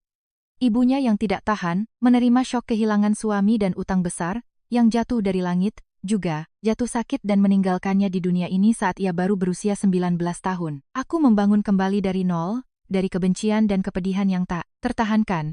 Aryo mengepalkan tangannya memegang cangkir teh, hingga buku jarinya memutih. Aku mengubah diriku menjadi balok es, tidak mempercayai siapa pun, tidak membiarkan siapapun masuk ke duniaku. Aku takut pengkhianatan, aku takut mengulurkan tangan, lalu menerima tikaman pisau. Dia menatap Nadira, mata hitamnya tidak lagi memiliki keagungan seorang presiden direktur, melainkan hanya kesepian jiwa yang penuh luka. Sampai kamu muncul, seseorang yang rela melompat ke kematian untuk melindungiku. Meskipun di antara kita sebelumnya hanya ada selembar kontrak. Ketenanganmu, harga dirimu, telah meruntuhkan tembok yang susah payah kubangun selama 15 tahun ini. Nadira terpaku. dia melihat bayangan dirinya sendiri dalam cerita pria itu. Keduanya adalah korban kebohongan, sama-sama kehilangan keluarga dan terdorong ke dasar keputusasaan. Bedanya, Aryo memilih menjadi kejam untuk melindungi dirinya. Sementara Nadira memilih untuk menjaga kebaikan dan harga dirinya agar tidak tertelan kegelapan. Anda sama sekali tidak sendirian. Suara Nadira melembut, seperti aliran air, segar yang mengalir melewati tanah yang gersang. Luka bisa membuat kita merasa sakit, tetapi ia juga menjadi bukti seberapa kuat kita berjuang dan bertahan hidup. Jangan biarkan dosa orang lain mengubah Anda menjadi orang yang pernah Anda benci. Aryo mengulurkan tangannya, jari-jarinya yang hangat dengan pelan menyentuh lapisan perban di tangan Nadira. Gestur itu sangat berhati-hati, seolah takut menyakitinya, tetapi juga mengandung keinginan untuk terhubung yang sangat kuat. Pada momen itu, di tengah ruang berkabut di dataran tinggi, dua jiwa dengan banyak luka seolah telah menemukan harmoni. Lapisan es yang telah membeku selama lebih dari 1 dekade di hati sang miliarder, mulai mencair di bawah tatapan jernih sang gadis miskin. Namun, kedamaian selalu menjadi barang mewah. Kembali ke ibu kota setelah perjalanan penuh emosi itu, Nadira tidak menyangka bahwa kotak Pandora yang berisi rahasia paling kejam tentang masa lalu, akademisnya akan segera dibuka. Kembali ke ritme kehidupan ibu kota yang sibuk, Cakrawala Group mulai mempersiapkan acara besar. Malam peringatan ulang tahun Yayasan Budaya dan Akademis yang disponsori langsung oleh perusahaan. Ini adalah malam gala yang mempertemukan para elit dari dunia penelitian, cendekiawan, dan profesor terkemuka dari dalam dan luar negeri. Aryo Kusuma ingin menggunakan acara ini untuk meningkatkan prestise perusahaannya, sekaligus menugaskan Nadira tugas penting untuk meninjau proyek penelitian yang akan dianugerahi penghargaan. Di ruang kerja yang dipenuhi cahaya alami, Nadira dengan tekun meninjau setiap dokumen nominasi. Pengetahuan akademis yang dulu pernah menjadi langit mimpinya, kini nyata di depan matanya, membuatnya mendamba sekaligus merasa ngilu. Dia membalik daftar individu-individu cemerlang. Semuanya normal, sampai matanya terpaku pada sebuah judul karya penelitian yang dinominasikan untuk penghargaan khusus. Persimpangan dan transformasi bahasa kuno dalam perdagangan timur abad ke-15. Detak jantung Nadira tiba-tiba terhenti sepersekian detik. Dia buru-buru membalik ke halaman berikutnya, membaca sekilas ringkasannya, setiap baris, kalimat, setiap argumen, setiap interpretasi teks kuno yang tertera di kertas, itu begitu tidak asing hingga membuatnya mati rasa. Napasnya tercekat di dada. Itu bukanlah karya penelitian yang asing, itu adalah disertasi doktoralnya sendiri. Darah dagingnya selama 4 tahun penuh, makan tidur di perpustakaan, ribuan malam terjaga untuk menerjemahkan setiap karakter pada batu-batu prasasti kuno. Argumen-argumen eksklusif yang belum pernah dipublikasikannya secara utuh. Karena dia terpaksa berhenti di tengah jalan, semuanya kini terbentang di sini, utuh tanpa kurang 1 koma pun, namun di bawah sebuah nama yang sama sekali asing. Kevin Pramudia. Kevin Pramudia, seorang akademisi muda yang sedang naik daun, yang dipuja media sebagai anak ajaib linguistik. Dan marga Pramudia itu, Nadira mengepalkan tangannya kuat-kuat, luka yang belum sepenuhnya sembuh, kembali merembeskan darah. Kevin Pramudia adalah kakak kandung Karina Pramudia, direktur humas yang selalu menganggapnya sebagai duri dalam daging. Kenangan mengerikan dari 4 tahun lalu menyapu bagai badai buas. Hari ketika keluarganya bangkrut dan ibunya jatuh sakit, dia harus buru-buru mengemasi barang untuk pindah dari rumah yang disita. Dalam kepanikan yang luar biasa, laptop yang berisi semua data disertasinya satu-satunya telah dicuri. Dia pernah melapor ke polisi, pernah mencari dengan gila-gilaan, tetapi tidak ada petunjuk apapun. Saat itu, dosen pembimbingnya sangat menyesal, tetapi beliau tidak bisa berbuat apa-apa karena seluruh kekayaan intelektualnya belum sempat didaftarkan hak ciptanya. Ternyata dunia ini begitu kejam dan sempit. Itu bukanlah pencuri jalanan biasa, melainkan keluarga Pramudia yang menyuap lintah darat untuk mencuri laptopnya. Mereka dengan tega menginjak-injak darah dan air mata seorang gadis malang, yang berdiri di tepi jurang, mencuri nyawa akademisnya untuk menggelar karpet merah bagi putra mereka yang tak berbakat agar bisa naik ke podium kejayaan. Saat Nadira harus menyikat mangkuk dan membersihkan toilet demi membeli bubur untuk ibunya, pria pencuri otak itu bersantai menikmati ketenaran, mengenakan jubah akademisi bergengsi yang dibangun dengan keringat dan air matanya. Ada apa sampai ibu konsultan Nadira menatap dokumen sebegitunya? Suara tajam dan penuh sindiran terdengar dari ambang pintu. Karina melipat tangannya di dada dan masuk, senyum di bibirnya menyilaukan kepuasan. Dia melirik berkas nominasi yang terbuka di meja Nadira, lalu sengaja meninggikan suaranya. "Ah, sedang melihat berkas nominasi kakakku, ya? Sebuah karya penelitian yang luar biasa, bukan? Pengetahuan tingkat tinggi seperti itu, Orang-orang dari kelas bawah yang biasa bekerja jadi pelayan dan tukang bersih-bersih sepertimu, pasti walau dibaca pun tidak akan mengerti. Nadira perlahan mendongak, matanya saat ini tidak lagi memiliki ketenangan dan kelembutan seperti biasanya. Sorot itu dingin, dalam, dan mengerikan, seperti jurang es tak berdasar. Dia menatap tajam wajah Karina yang tertutup riasan tebal. Fakta telanjang itu kini sangat jelas, kebencian tanpa alasan dan sikap merendahkan yang ditunjukkan Karina padanya sejak hari pertama ia masuk perusahaan, bukan sekadar keangkuhan orang kaya.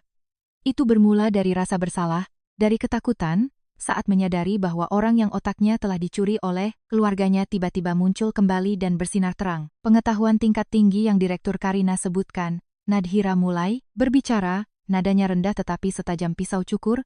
Jika dibangun di atas pondasi pencurian yang terang-terangan, maka itu bukanlah puncak, melainkan kehinaan yang luar biasa. Wajah Karina berubah, senyum di bibirnya langsung membeku, matanya memancarkan kepanikan sesaat, tetapi sifat kasarnya langsung mengambil alih. Dia melangkah, maju dan memukul meja. Apa katamu? Kamu berani memfitnah kakakku? Gadis rendahan tukang cuci piring, berani berhayal setinggi itu? Kalau berani, tunjukkan buktinya di sini. Atau, kamu hanya bisa menyalak karena iri dengan kesuksesan keluargaku? Kebenaran tidak perlu dibuktikan dengan salahkan saya. Nadhira perlahan berdiri, auranya menekan keganasan Karina. Direktur Karina, Anda pikir dengan mencuri sebuah dokumen, Anda bisa mencuri seluruh kecerdasan seseorang? Pulang, dan beritahu kakak Anda, untuk menyiapkan setelan jas yang paling bagus untuk malam penghargaan nanti, karena itu akan menjadi panggung terakhir dalam hidup akademisnya. Karina mundur selangkah, keringat dingin mengalir di punggungnya. Tatapan Nadhira sama sekali tidak terlihat seperti ancaman kosong. Ketajaman itu membuat wanita jalang ini merasakan pisau tak kasat mata sedang ditempelkan di leher keluarganya. Dia mengertakkan gigi, berbalik dengan kasar dan pergi, sepatu hak tingginya mengetuk lantai, menghasilkan suara tergesa-gesa dari kepanikannya. Di ruang kerja, Nadhira tersungkur di kursinya, air mata akhirnya jatuh dari pelupuknya. Bukan air mata kelemahan, melainkan kepahitan yang telah tertahan selama 4 tahun. Dia pernah menyerah, berpikir asalkan ibunya bisa hidup tenang, dia rela mengubur nama Nadhira Ayunda bersama impiannya yang belum selesai. Tetapi pohon ingin diam, namun angin tak kunjung reda. Orang jahat tidak akan pernah berhenti sendiri jika tidak dipaksa membayar perbuatannya. Sudah saatnya dia menuntut keadilan untuk dirinya sendiri. Namun, Karina tidak akan duduk diam menunggu kematian. Panah beracun telah disiapkan untuk menghancurkan nama baik Nadhira sepenuhnya sebelum malam pesta tiba. Hari kerja berikutnya, suasana di Cakrawala Group tiba-tiba berubah drastis. Senyuman sapaan ramah untuk Nadhira lenyap, digantikan oleh tatapan curiga, bisik-bisik, dan berbagai isyarat penuh makna setiap kali dia berjalan di lorong. Semuanya bermula dari sebuah artikel anonim yang disebarkan di jaringan internal perusahaan dan bocor dengan cepat ke forum-forum bisnis di luar. Artikel itu melampirkan serangkaian foto yang diambil secara diam-diam dari Nadhira di masa lalu. Foto Nadhira mengenakan baju usang bercelemek mencuci gunungan piring di pinggir jalan. Foto dirinya membersihkan toilet dengan wajah bercucuran keringat, dan foto dirinya menjadi pramusaji di restoran. Teks yang menyertai foto-foto itu dipenuhi kebohongan dan niat jahat. Wajah asli konsultan senior Cakrawala Group, dari pekerja rendahan, berpendidikan rendah, pencuci piring, bagaimana bisa selangkah naik ke langit, fakta tentang rayuan vulgar untuk masuk ke lingkaran sosial kelas atas. Pimpinan tertinggi kita telah ditipu oleh cewek pengeruk harta dengan trik-trik kotor. Artikel itu tidak menyebut nama Aryo Kusuma secara langsung, namun setiap kata diarahkan pada fakta bahwa Nadhira menggunakan kecantikan dan kelicikannya untuk menipu sang presiden direktur demi jabatan saat ini. Di dunia perkantoran, rasa iri selalu menjadi pemantik bagi rumor paling berbisa.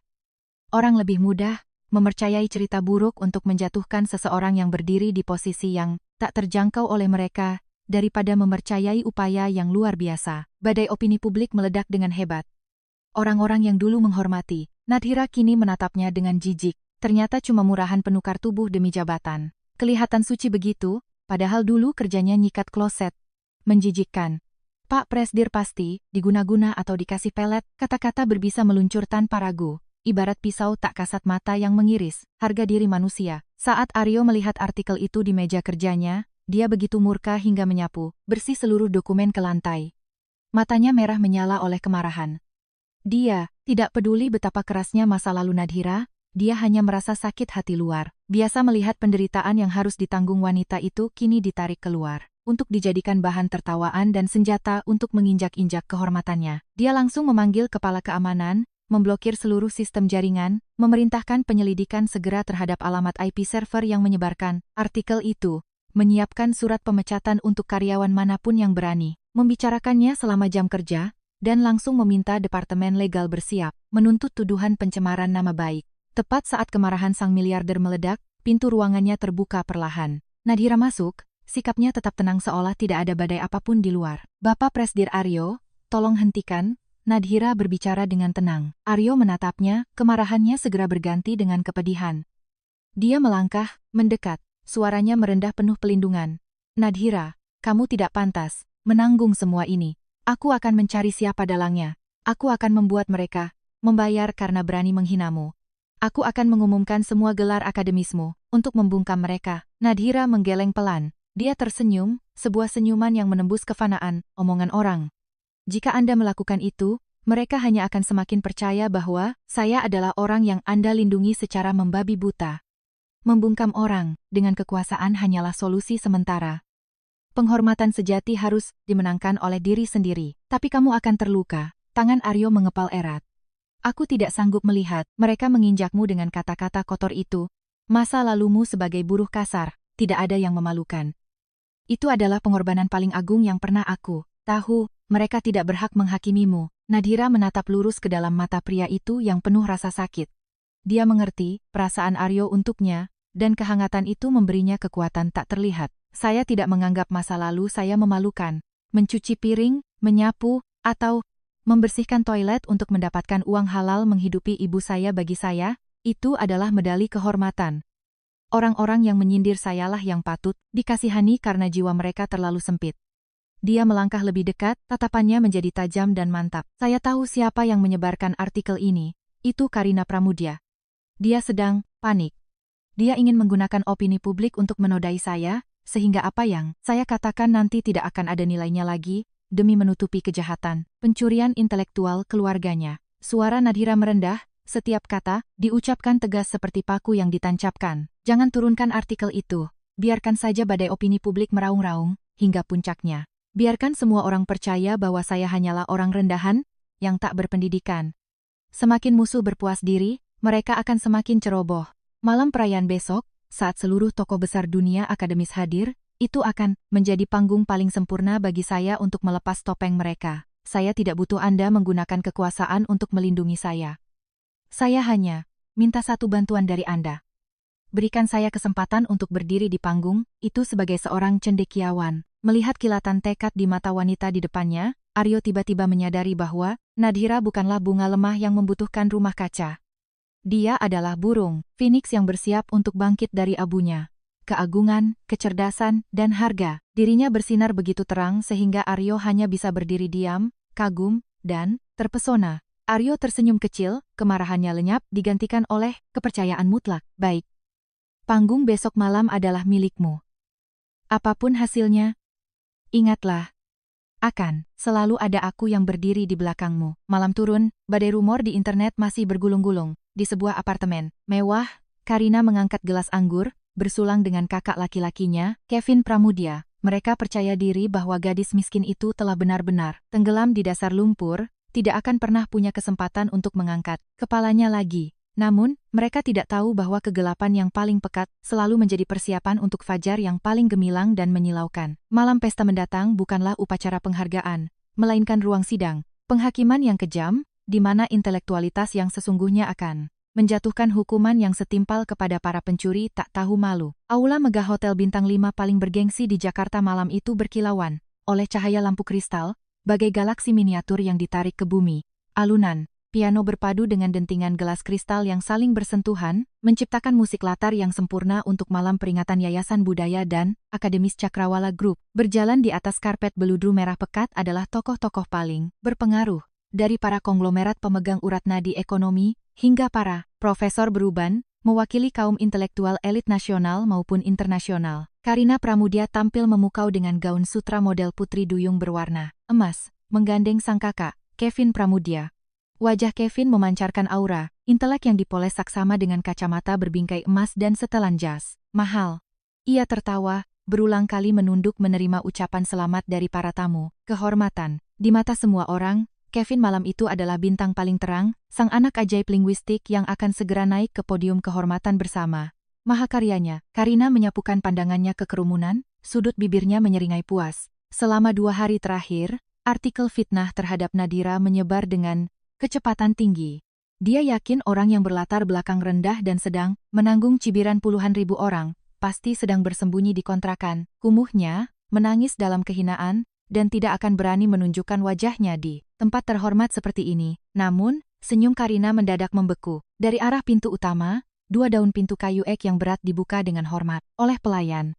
Seluruh aula besar tiba-tiba tenggelam dalam keheningan yang aneh, seolah ada hembusan angin dingin yang membawa kekuatan tak kasat mata menerpa. Semua mata serempak tertuju ke arah pintu. Aryo Kusuma melangkah mantap, berwibawa dalam balutan setelan jas hitam pekat, memancarkan aura seorang raja di dunia bisnis.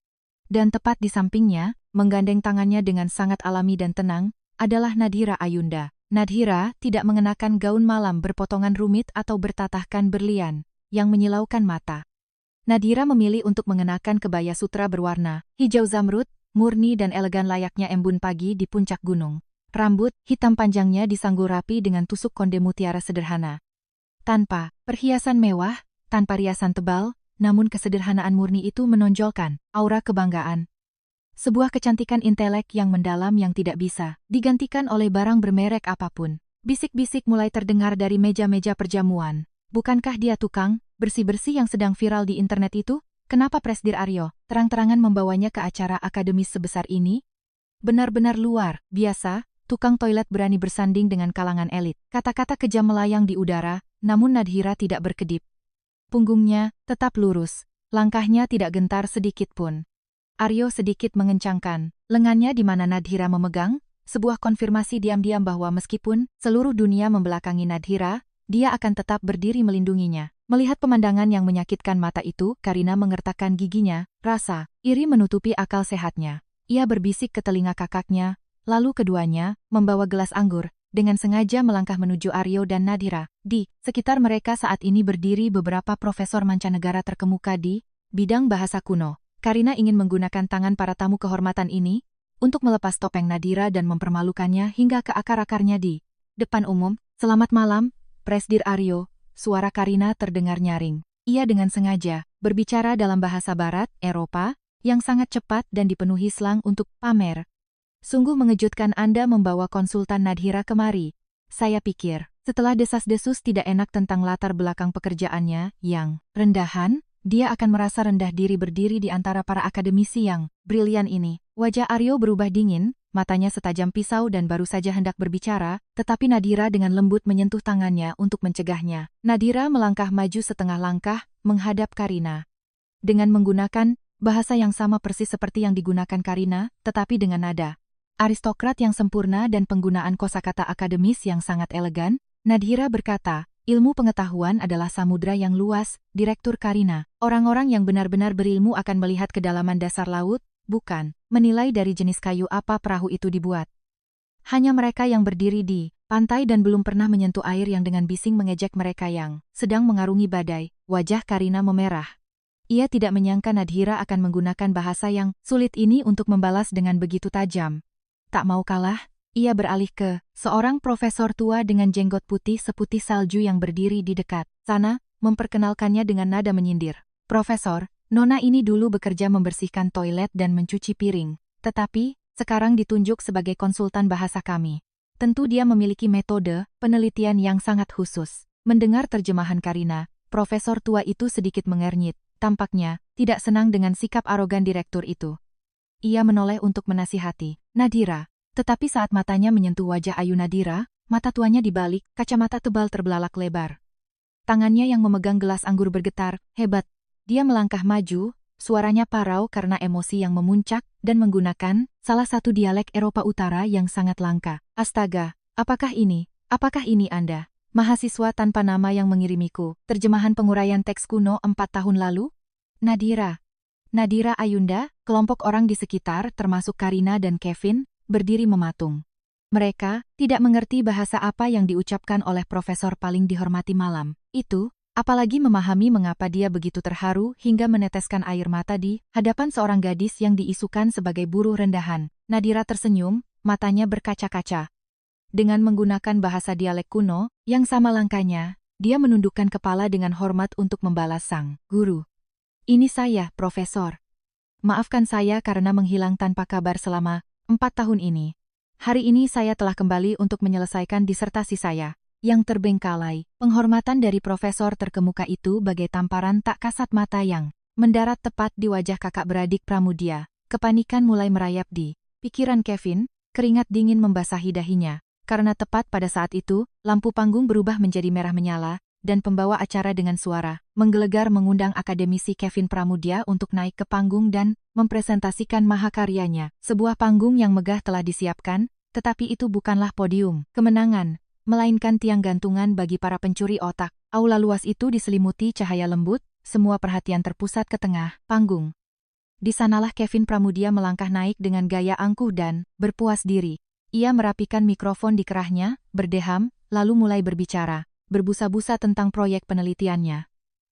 Persimpangan dan transformasi bahasa kuno dalam perdagangan timur abad ke-15. Setiap argumen, setiap analisis teks kuno diproyeksikan ke layar besar di belakangnya. Para tamu di bawah mengangguk-angguk setuju, karya ini memang mahakarya, perpaduan sempurna antara sejarah, bahasa, dan hukum kuno. Tetapi hanya sedikit yang tahu bahwa di balik presentasi lancarnya, Kevin hanyalah menghafal setiap kata bak burung beo, tanpa memahami akar dari apa yang telah ia curi. Ketika Kevin mengakhiri presentasinya di tengah tepuk tangan riuh, pembawa acara tersenyum dan melangkah maju. Sebuah karya yang benar-benar luar biasa. Selanjutnya adalah sesi tanya-jawab. Dipersilakan kepada para akademisi dan hadirin untuk mengajukan pertanyaan. Ruangan itu hening beberapa detik. Tiba-tiba, dari barisan kursi paling depan, sesosok tubuh ramping berdiri perlahan.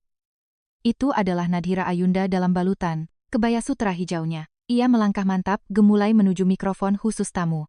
Karina yang duduk di kursi penonton mencengkeram erat tepi kursinya, perutnya mual karena ketakutan yang tak beralasan. Di panggung, senyum Kevin mendadak kaku saat berhadapan dengan mata tenang, namun dingin menembus tulang milik. Nadhira, selamat malam, saudara Kevin Pramudia. Nadhira berbicara, suaranya jernih, bergema ke seluruh ruangan besar.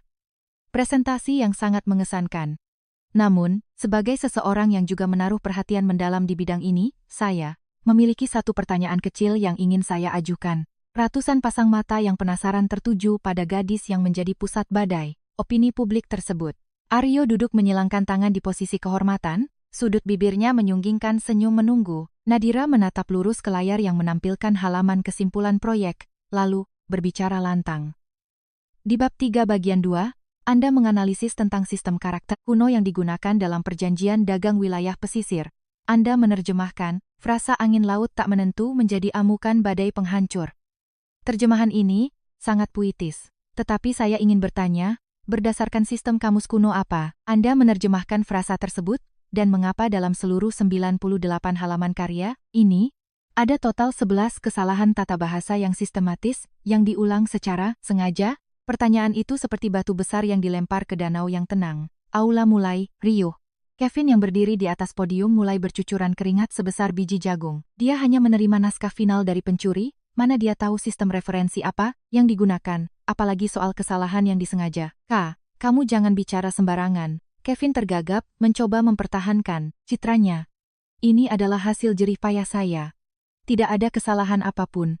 Kamu hanyalah orang luar, seorang pelayan restoran, dengan kapasitas apa kamu berani menantang sebuah karya ilmiah, kapasitas orang yang telah menciptakannya. Suara Nadhira terdengar keras, seperti palu yang menghancurkan kaca kepalsuan. Seluruh aula tersentak kaget. Nadhira tidak memberinya kesempatan bernapas, ia maju selangkah, nadanya tajam, Anda bilang ini hasil jerih payah Anda. Kalau begitu biarkan saya tunjukkan kepada semua orang di sini, bagaimana jerih payah itu dibuat dengan tipu daya, menjijikkan. Tolong bagian teknis perbesar bab pertama dari draft ini di layar. Mendapat isyarat dari Aryo dari kejauhan, bagian teknis segera memperbesar teks di layar lebar. Semuanya, harap perhatikan huruf pertama dari setiap paragraf di seluruh bagian. Pendahuluan ini, Nadhira mengarahkan tangannya ke layar. Silakan rangkai. huruf-huruf itu secara berurutan. Seluruh ruangan memfokuskan mata ke layar. Para profesor tua mengeluarkan kacamata baca mereka, menggumam merangkai huruf pertama dari setiap paragraf. Lalu, sebuah suara takyub terdengar dari profesor asing yang tadi. Deretan huruf yang dirangkai dari huruf pertama paragraf membentuk sebuah pesan lengkap untuk ibuku tercinta, bunga paling tegar dari Nadira Ayunda.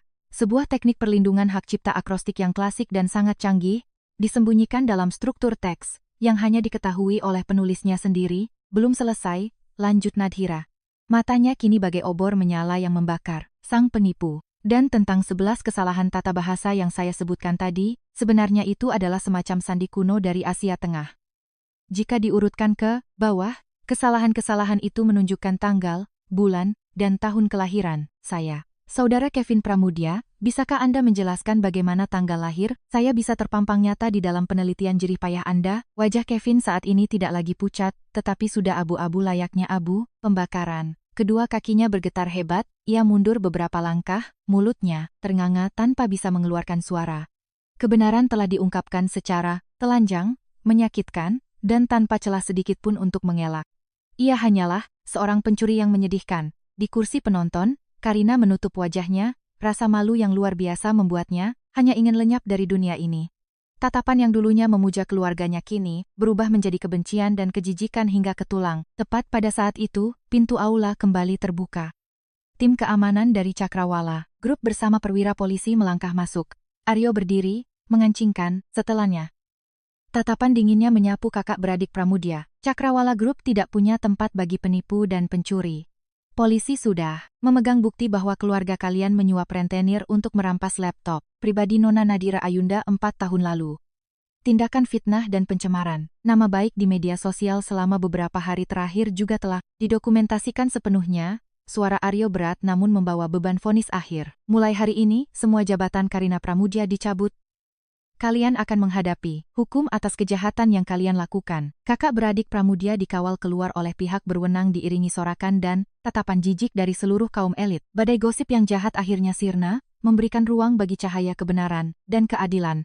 Di tengah panggung yang megah, Nadira berdiri, kebaya sutranya sedikit berkibar terkena hembusan AC. Dia telah merebut kembali mahkota pengetahuannya, mengambil kembali kehormatan yang terpendam selama 4 tahun. Tepuk tangan yang bergemuruh menggelegar ke seluruh aula, bergema tanpa henti. Profesor tua itu melangkah ke panggung, memeluk muridnya yang brilian, air mata menetes karena bangga. Aryo berdiri diam di bawah, menatap wanita yang dicintainya bersinar terang di podium kejayaan. Hati kesepian sang miliarder seketika dipenuhi kebahagiaan tanpa batas. Malam yang gemilang ini akan berlalu, dan sorotan itu akan menyerah pada kehidupan biasa.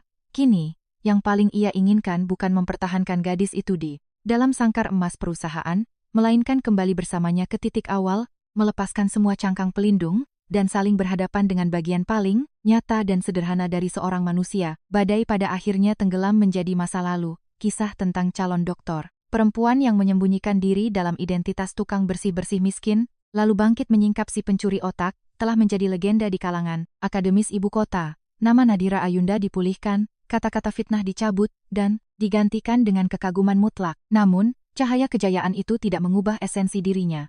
Nadira menyerahkan surat pengunduran dirinya dari posisi konsultan senior di Cakrawala Group. Aryo tidak terkejut, juga tidak berusaha menahannya.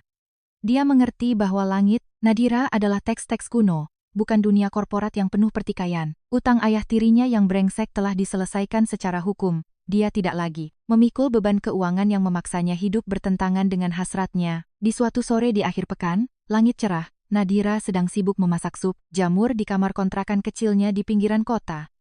Penyakit ibunya membaik, kini beliau sudah bisa duduk bersandar di bantal, mata lembutnya mengikuti setiap gerak-gerik sang putri. Kamar itu masih sempit, dindingnya masih terkelupas, tetapi udaranya telah dipenuhi dengan kedamaian yang menghangatkan hati. Suara mesin mobil yang berat terdengar di depan gang, lalu mati. Terdengar ketukan pintu yang teratur. Nadira segera menyekat tangannya di handuk, melangkah membukakan pintu, dan terpaku. Yang berdiri di depan pintu kontrakan bobrok itu bukanlah presiden direktur yang agung dan menakutkan. Di hadapannya berdiri seorang pria mengenakan kemeja abu-abu sederhana dengan kerah terbuka, lengan digulung memperlihatkan lengan yang kokoh.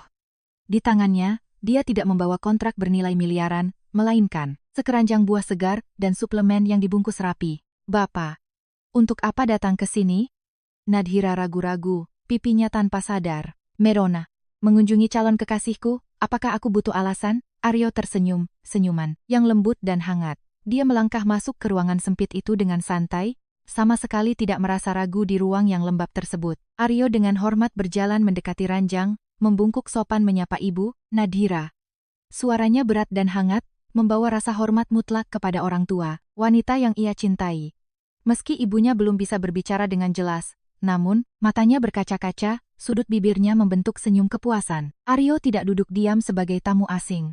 Melihat pipa air yang berkarat menetes, di sudut ruangan, Aryo melepaskan jam tangan mewahnya, mencari kunci pas kecil, dan sibuk memutar pipa untuk memperbaikinya. Melihat sang miliarder rela, berlumuran sedikit noda kotoran untuk memperbaiki pipa air, dinding pembatas, terakhir di hati Nadhira runtuh sepenuhnya.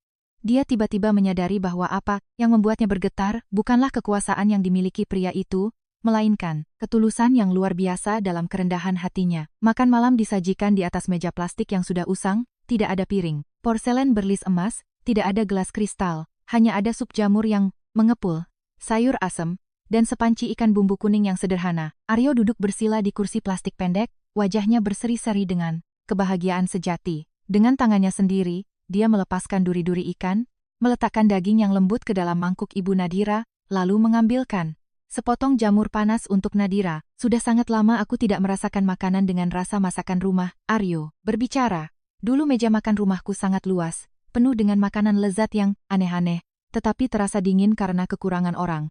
Terima kasih pada Nadhira dan ibu karena mengizinkan saya menjadi manusia biasa yang pulang ke rumah. Setelah makan malam, mereka berdua melangkah keluar dari teras rumah kontrakan untuk menyambut angin malam.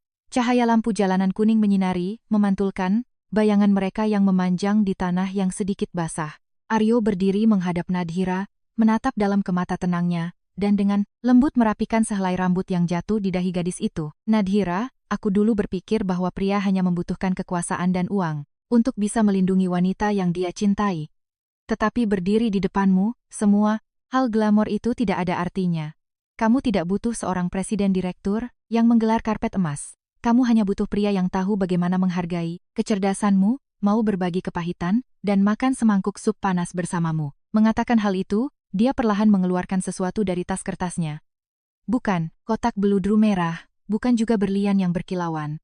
Benda yang dikeluarkan, sang miliarder untuk melamar wanita dalam hidupnya adalah sebuah buku bersampul, tebal yang sangat elegan. Nadhira terpaku saat melihat tulisan bertinta emas di sampulnya. Persimpangan dan transformasi bahasa kuno dalam perdagangan timur abad ke-15. Tepat di bawah judul itu, nama penulisnya dicetak dengan penuh kebanggaan. Dr. Nadhira Ayunda. Tangannya bergetar menutupi mulutnya, air mata tumpah. Aku telah bekerja sama dengan para ahli, membereskan semua prosedur hukum dan hak ciptanya. Aryo tersenyum lembut. Karya yang menjadi darah dagingmu, kehormatanmu, kini sepenuhnya milikmu. Dia meletakkan buku itu di kedua tangan Nadhira yang bergetar, lalu perlahan berlutut dengan satu kaki di atas tanah dingin. Nadhira Ayunda, maukah kamu mendampingiku di sisa hidupku, membiarkan aku membersihkan perpustakaanmu setiap hari, memasakkan mie saat kamu begadang, meneliti, dan memanggil ibumu sebagai ibu kita? Nadhira memeluk erat buku itu di dadanya, air mata mengalir, tetapi senyuman merekah cerah. Aku bersedia, isaknya. Aryo berdiri, memeluk Nadhira erat ke dalam pelukannya, lingkaran tangannya yang kokoh menghalau segala badai kehidupan. Di kemudian hari, kaum elit kelas atas di ibu kota masih sering berbisik-bisik tentang kisah cinta yang aneh ini. Presiden direktur yang dingin tidak menikahi putri konglomerat, melainkan menghabiskan hidupnya mengangkat seorang cendekiawan wanita yang pernah melewati hari-hari menyikat toilet dan mengangkat piring kotor. Namun bagi mereka yang benar-benar mengerti, mereka tahu bahwa nilai manusia tidak terletak pada pakaian yang dikenakannya. Harga diri, kebaikan, dan kecerdasan membanggakan yang bangkit dari lumpur, itulah perhiasan yang paling berharga. Di tengah kehidupan yang penuh dengan prasangka, asalkan Anda mempertahankan nilai sejati diri sendiri, cahaya yang paling terang pasti akan menemukan, menyinari, dan membawa Anda kembali ke tempat di mana Anda memang sepantasnya berada.